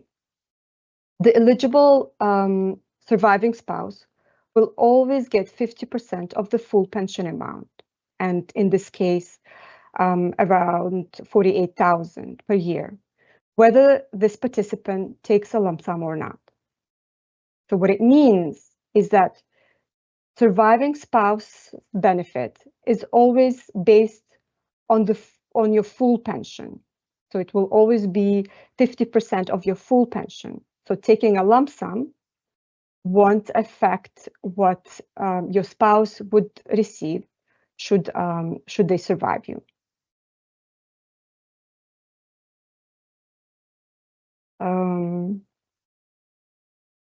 So yeah. Now let's take a look at another benefit option, the early retirement benefit. Similar to the normal retirement benefit, this is periodic benefit paid in monthly installments for life. It also includes an option to take a lump sum. However, since you're retiring before reaching your normal retirement age, a reduction factor will apply to your benefit. I'll go over the reduction factor in just a moment. Again, the early retirement benefit is a lifelong benefit similar to the normal retirement benefit. It is calculated the same way, but a reduction factor is applied to account for the fact that you're starting to receive your pension earlier than your normal retirement age. This adjustment basically reflects the longer period over which you will receive these benefits. Like the normal retirement benefit, the early retirement benefit also offers the option of a lump sum. Once payments begin, your monthly benefit will be adjusted to the cost of living over time. In addition, you are eligible for a child allowance under the early retirement benefit, but it will only begin once you reach your normal retirement age. For example, if you start receiving your early retirement benefit at age 60, but your normal retirement age is 62, your child allowance will not begin until you turn 62, and provided that you still have eligible children under the age of 21 at that time. And finally, just like with the normal retirement benefit, your entitlement to the early retirement benefit starts the day after your separation from service. So once the benefit is processed and implemented, payments will be made retroactively from that day.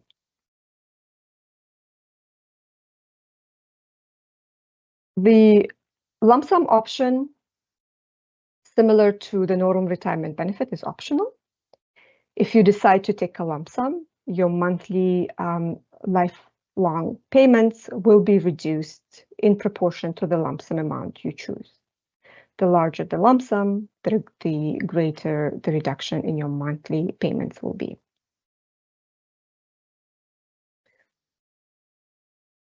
So the reduction factor will only apply to a retirement benefit that starts into payment before you reach your normal retirement age.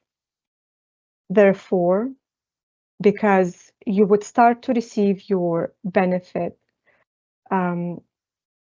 before reaching your normal retirement age, the fund must apply a reduction factor to help balance the longer payment periods and the overall impact it would have on the fund's resources. The reduction factor is determined by two factors. The reduction factor that we would apply to your benefit would be determined by two factors. Your age at the time of separation, meaning how many years and months you're younger than your normal retirement age. And second, your length of contributory service, meaning the total number of years you've contributed to the fund. The more contributory service years you have, the lower the reduction factor will be, as you'll see in a moment. If your early retirement age is 55, meaning you joined the fund participation prior to 2014, then your reduction factors are as follows. If you have less than 25 years of contributory service at the time of separation, then your reduction factor for an early retirement is 6% per year and month that you're younger than your normal retirement age. For example, if you retire early at age 60 with a normal retirement age of 62, you will be 2 years younger than your normal retirement age. If you have less than 25 years of contributory service, then your reduction factor would be 6% for each year you're younger than your normal retirement age. In this case, the total reduction would be 12% of your base pension amount, which is the amount you would have received if you retired at your normal retirement age. And this reduction would be applied for life. However, if you have between 25 years and 30 years of contributory service, your reduction factor would be lower, only 3% for each year you're younger than your normal retirement age. So again, if you retire at age 60, 2 years earlier than your normal retirement age, your total reduction would be 6%, so 2 times 3% of your base pension amount. And if you have 30 years or more of contributory service, the reduction factor is even smaller, just 1% for each year you're younger than your normal retirement age. So in the same scenario of retiring at age 60, the reduction would be only 2% of your base pension amount. So as you can see, the more contributory service you have, the lower the reduction factor would be applied to your pension. In this scenario of retiring 2 years earlier prior to reaching a normal retirement age, with less than 25 years, the reduction factor would be 12%. With 25 to 30 years of contributory service, it would be 6%. And with 30 or more years of contributory service, the reduction would be only 2%.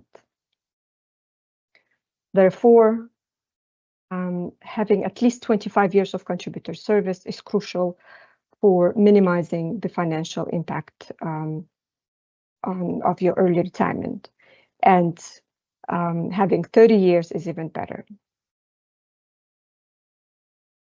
Now, since 2014, the reduction factors have been adjusted slightly. For participants with an early retirement age of 58, the reduction factors are now 6% or 4% per year, depending on the length of their contributory service. So the 1% reduction factor no longer applies. While the specifics have changed, the same basic principles still apply. And finally, one important note here, the fund cannot apply the lower reduction factor of 1, 3, or 4% for more than 5 years. Meaning if someone retires more than 5 years before reaching their normal retirement age, and the reduced reduction factor is based on the length of their contributory service, the lower reduction factor can only be applied for the first 5 years. For any additional years of early retirement, the reduction factor will revert to the standard 6%.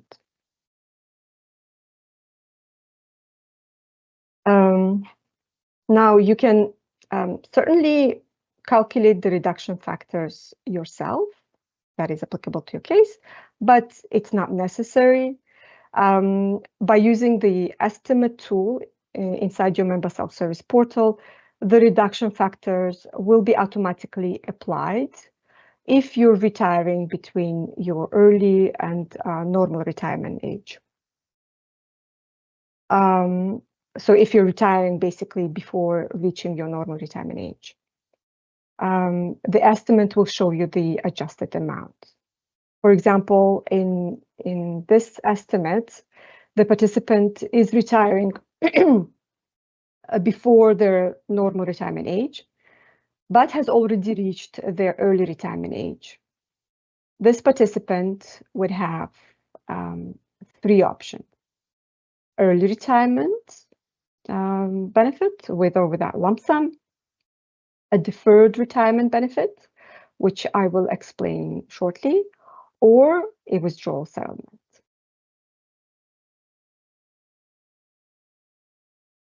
So the deferred retirement benefit is the third and final retirement benefit offered by the fund. Like the other retirement benefit, it provides a lifelong benefit, which are paid in monthly installments. However, unlike the early or normal retirement benefits, the deferred retirement benefit does not include a lump sum option or child allowance.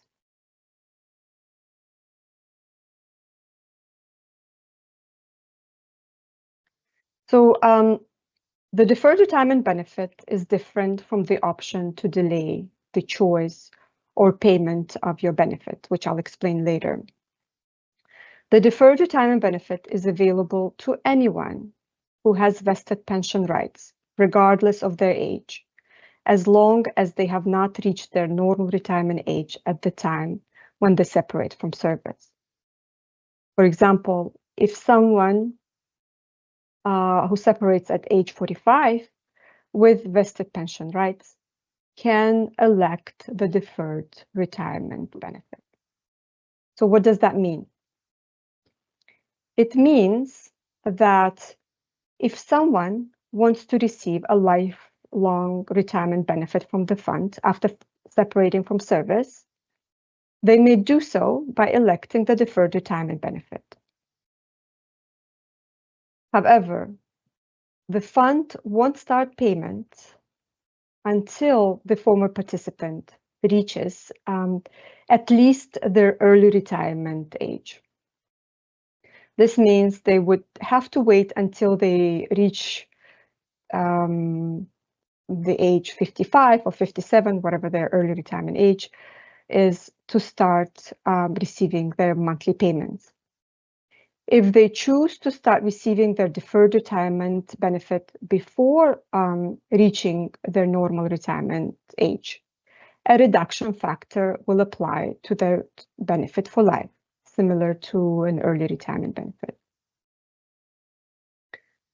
And finally, as a reminder, there is no lump sum or child allowance associated with this benefit.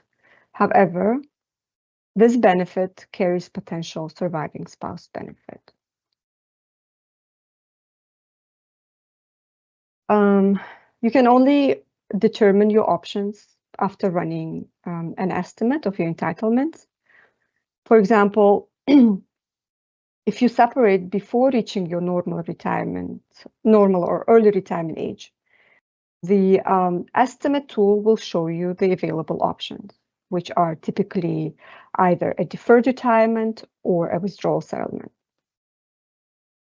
In the estimate example here, the estimate shows the participant's deferred retirement benefit amount if they wait until their normal retirement age of 62. And the estimated deferred retirement benefit would be approximately $35,000 per year, adjusted for the cost of living. There would also be a surviving spouse's benefit if the participant passes away in retirement and survived by their spouse. Alternatively, this participant could choose a one-time withdrawal settlement in the amount of $258,000. As a reminder again, there's no lump sum option. You will have the flexibility to choose when to begin your benefit, which could be any time after reaching your early retirement age. And if you start your payments before reaching your normal retirement age, a reduction factor will be applied to your benefit, just like in early retirement benefit. Here's another example of how the deferred retirement benefit works. The scenario is for someone whose age at separation is between early and normal retirement age. So they have three options: a withdrawal settlement, a deferred retirement, or early retirement. If this participant chooses early retirement with the benefit starting immediately after separation, their pension will be reduced based on the applicable reduction factor. In this case, they would receive about $39,000 per year. On the other hand, if they choose the deferred retirement benefit and wait until age 62, their normal retirement age, they will receive the full pension amount, which in this case is around $66,000 per year without any reduction factor applied. While the deferred retirement option offers a higher yearly amount, keep in mind that waiting means they will miss out on several years of the retirement income in the form of an early retirement. For example, if they take early retirement at age 57, they could have been receiving the reduced amount for 5 years, which adds up to a significant amount over time. However, waiting until age 62 means starting the higher pension, but with no pension during those 5 years.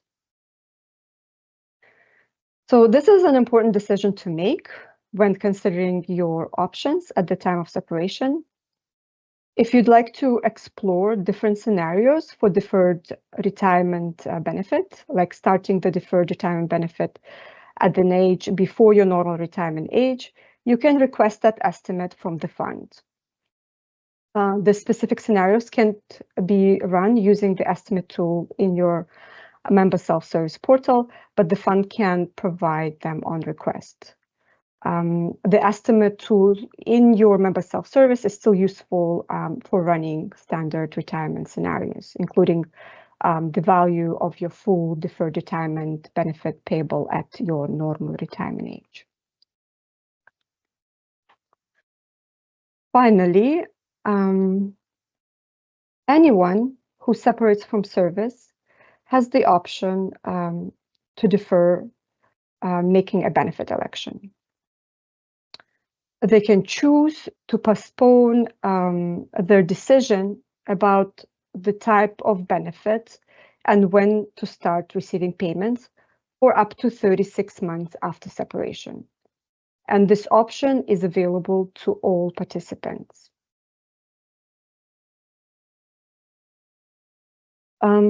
Just to clarify, this option is different from the deferred retirement benefit. The main benefit of this deferral option is it lets you delay your decision if you plan to rejoin the pension fund soon after separating from service. You can freeze your pension rights for up to 36 months after you separate. If you rejoin the fund within that 36 months period and no benefit payments have been made, you would resume your participation and continue building on your existing pension rights and contributory service. This means that when you eventually separate again, your benefits could be higher, reflecting the additional service and contribution. However,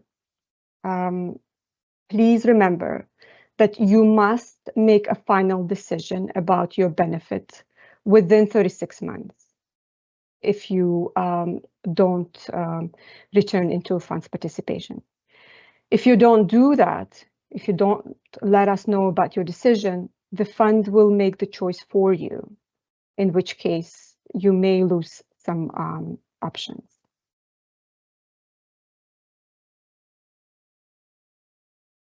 Now, let's take a look at other benefits provided by the fund. You are covered for the risk of disability from the moment you become a member of the fund. It is not the option you can choose, but rather a benefit you can apply for if needed. If your health issues cause you to be absent from work for a long period, and it becomes clear that you won't be able to return to long-term employment, you can apply for disability benefits. Together with the UN Medical Services, the Disability Committee would decide whether your condition qualifies awarding a disability benefit to you. The disability benefit provides monthly payments for as long as the disability lasts. There is no lump sum option available. However, it does have associated survivor's benefit for surviving spouse and children. To maintain eligibility, you will need to undergo periodic medical reviews to assess whether you still meet the criteria for the disability benefit. However, once you reach an early retirement age, and if you're still receiving disability benefits, your entitlement to that benefit, to the disability benefit, becomes permanent. And at that point, you will no longer need to have medical review, and you will continue receiving the disability benefit for life. If you're awarded a disability benefit, the fund calculates it based on your income level at the time of your separation on disability. We look at your highest 36 months of pensionable remuneration prior to your separation on disability to determine your income level. And for the purpose of calculating your rate of accumulation, we assume that you continued contributing from the time of your separation until your normal retirement age, whether that's 62 or 65, depending on your situation.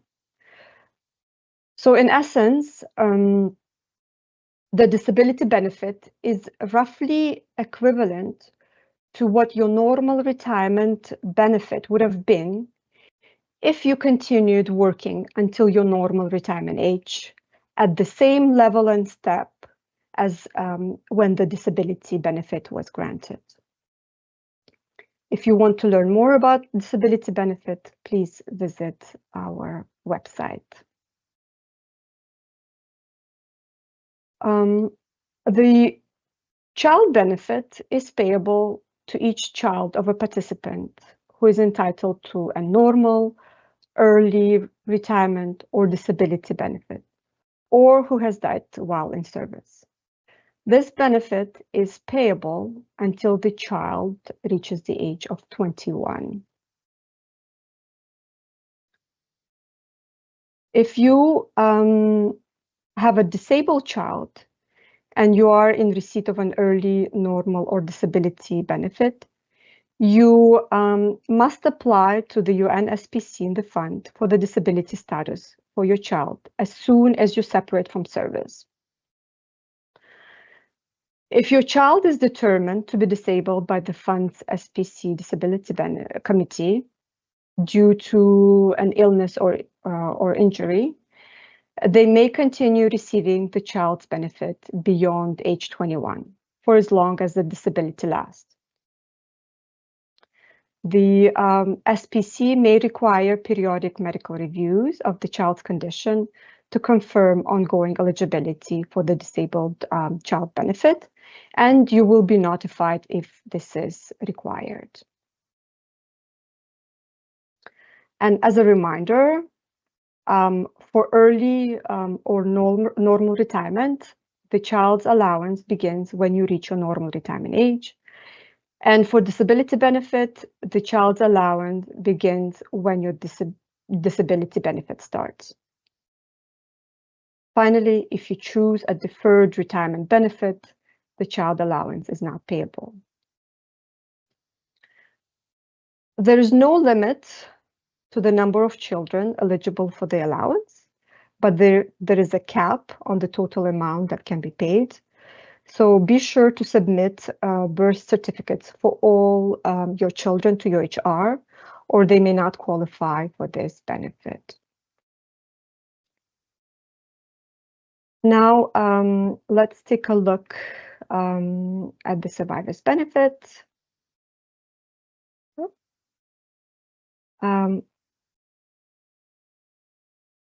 We have this helpful video on survivors benefit available on our website in English, French, and Spanish. I'm being mindful of time, so I won't be playing this now, but I highly encourage you to watch it after this presentation.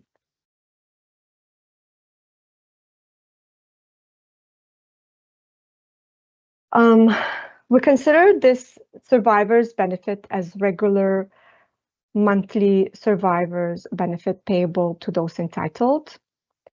These benefits, this payment, are either paid for life or for duration in time. However, the lump sum option is not available for these benefits. In the funds, we distinguish between primary and secondary survivors. Primary survivors include your spouse, children, and even an ex-spouse. And a secondary survivor is a secondary dependent. Only if there are no primary survivors entitled to a regular monthly payment following your death would we check whether a secondary dependent was reported to the fund as your secondary dependent by your organization. And if so, we then pay them instead of the primary survivors. Let's go over these survivors benefit one by one. Surviving spouse benefit. So to qualify for a surviving spouse benefit, you must have been married to your spouse at the time of your participation in the fund if you pass away while in service. If you pass away while receiving a disability or a retirement benefit, your spouse will be eligible for a surviving spouse benefit, provided that you were married at the time of your separation and remained married until your death. And for details on how survivors' benefit apply to non-traditional unions, including same-sex marriages, please refer to the information on our website. If you have specific questions about survivors' benefit for non-traditional unions, please contact the fund. We will assess your individual case and provide guidance accordingly. And final point here, please remember that the determination of the survivor benefit can only be made after your death, at which point we will verify if the conditions are met for anyone who may be eligible to the benefit. To clarify once more, the surviving spouse's benefit is a monthly payment payable for life, and it is adjusted for the cost of living, meaning the amount will increase over time. If you were married at the time of your death, while being a participant of the fund, your spouse will automatically receive 50% of what your normal retirement benefit would have been for life. If you were already receiving a retirement or disability benefit at the time of your death, your spouse will receive 50% of your full benefit, also for life. And again, please remember that there is no lump sum option available for this benefit. For more detailed information on the survivor's benefit, you'll find links in this presentation that will be shared with you. In addition, we have a variety of resources, including videos, booklets, and comprehensive web pages that breaks down the details by survivor types and more on our website. So plenty of useful information on our website that you might find helpful.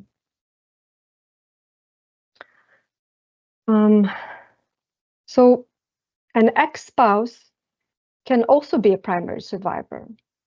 However, certain conditions must be met in order for them to be eligible for a divorced surviving spouse benefit.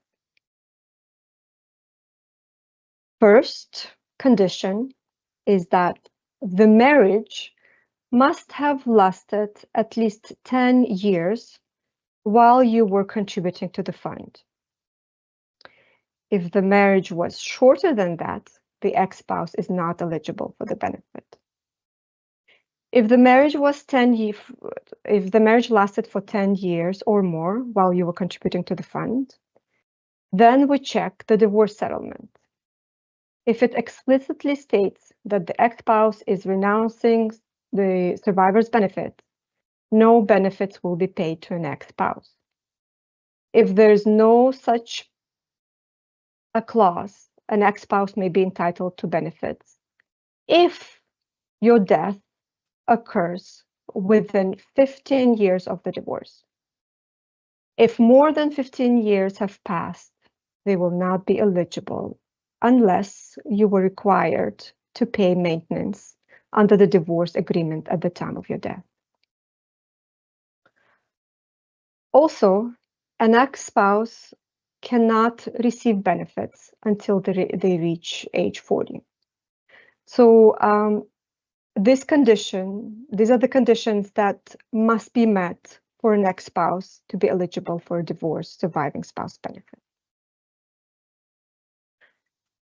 If, in case, both a surviving spouse and an ex-spouse are eligible for a benefit from the fund, then the benefit is divided proportionately based on the years of marriage.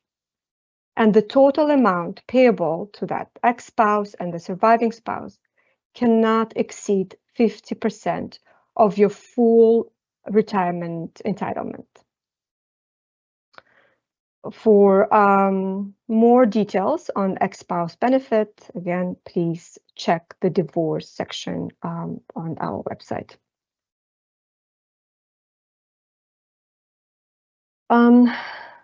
If you marry after separation, your new spouse would typically not be entitled to survivor's benefit from the fund. However, if you purchase something called an annuity from the fund within the required time frame, and in doing so, reduce your own entitlement by a certain percentage for life, your new spouse would then be eligible for survivor benefit. In this case, if your new spouse survives you, they would receive a regular survivor's payment because you specifically paid for their benefit through the annuity. Any child under the age of 21 who is reported to the fund before your death or before you separate from service will be eligible for a surviving child's benefit. While there's no limit to the number of children who can qualify, again, there is a maximum total amount the fund can pay as surviving child's benefit.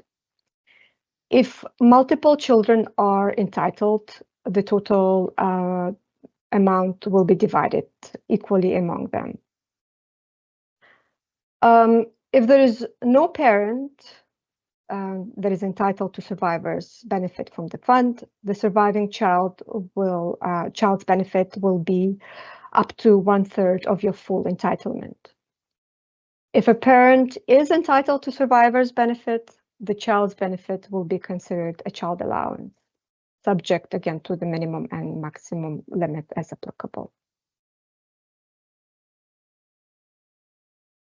And for a child who is recognized as disabled by the fund, the surviving child's benefit will continue beyond the age 21.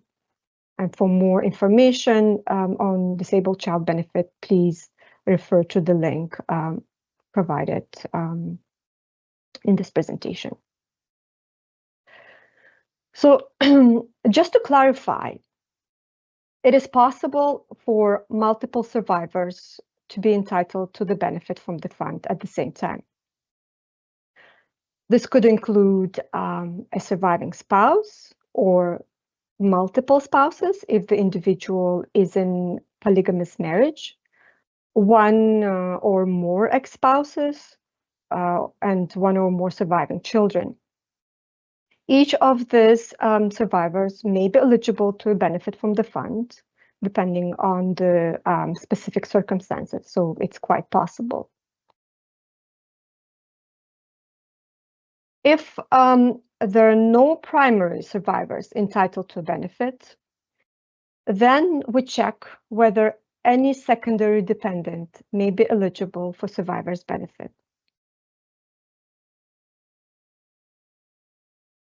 So a secondary dependent could be participants or retirees' mother or father, or unmarried sister or brother under the age of 21, who was participants or retirees dependent during their service or from the date of separation from service until the participant's or retiree's death. If the benefit is payable to a surviving parent, it would be equivalent to the rate of the benefit payable in respect of a surviving spouse. If it is payable to a surviving sister or brother, it would then be equivalent to the rate of the benefit payable in respect of a child. And it is payable until the age of 21, unless the secondary dependent is disabled, in which case it can be paid beyond the age 21.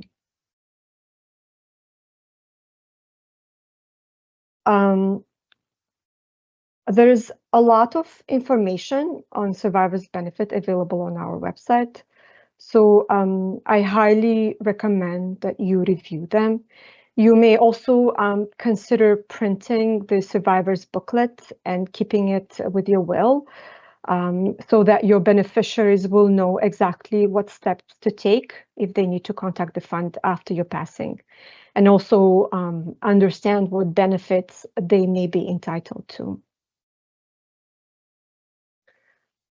So what happens if you have no spouse, no children under the age of 21, and no secondary dependent? So after your death, there are no survivors eligible to regular monthly survivors benefit from the fund.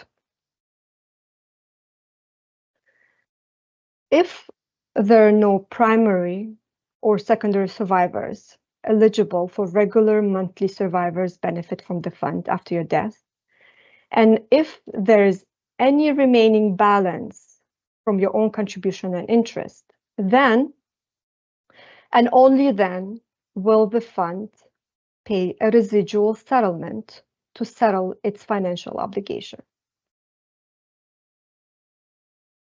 This means that if there are any survivors, such as spouse, child, ex-spouse, or secondary dependent entitled to regular payments, the fund will not pay a residual settlement because the fund still has an ongoing relationship with someone receiving monthly payments. A residual settlement will only be considered once we confirm that no primary or secondary survivor is entitled to a monthly payment, and if there are any remaining contribution and interest from your account. If these conditions are met, the fund will then proceed to pay a residual settlement.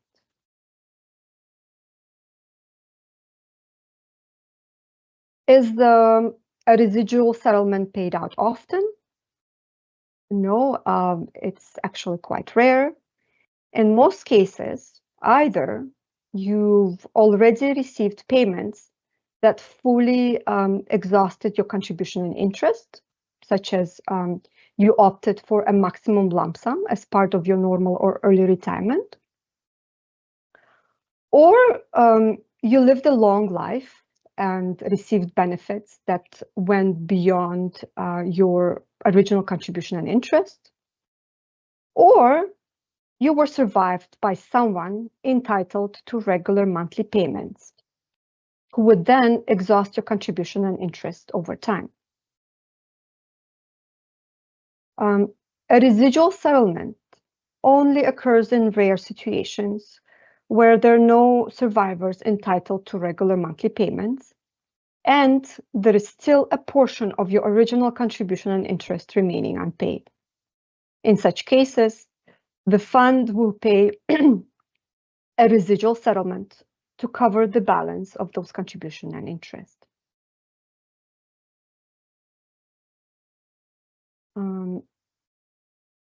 You can designate anyone you wish on the form that specifies who should receive a residual settlement from the fund in case it is payable, and that form is called A2 form.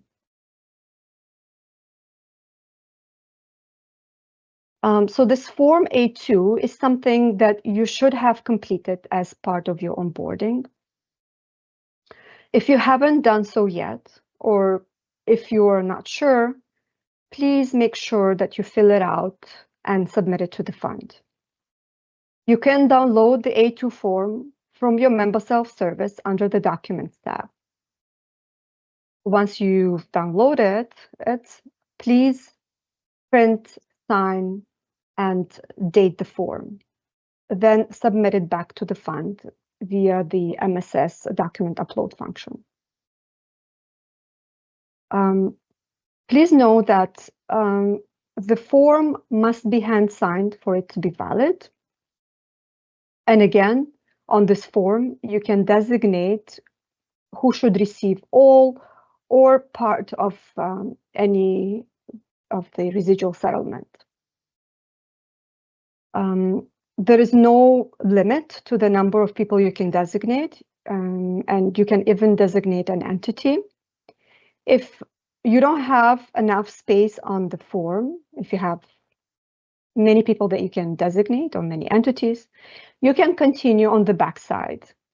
Just please make sure that you date and sign the continuation section. And the fund will always follow the most recent completed and signed form on file. So if there are any changes, please let us know by submitting a new form. Now, how to contact the fund. Again, we understand that the retirement and separation from service can be a complex and overwhelming process. And together with your employing organization, we're here to support you. If you are an active participant with the UN agency, and I know we have some members of ILO and ITU with us today, please reach out to your SPC secretary for assistance with any pension-related matters. And for active participants from other UNJSPF member organizations, please contact the fund directly with any questions or concerns you may have. You can reach us through the official contact details that are listed on our Contact Us page on our website. If you want to get in touch with us in writing, please use the online Contact Us form instead of emailing us directly.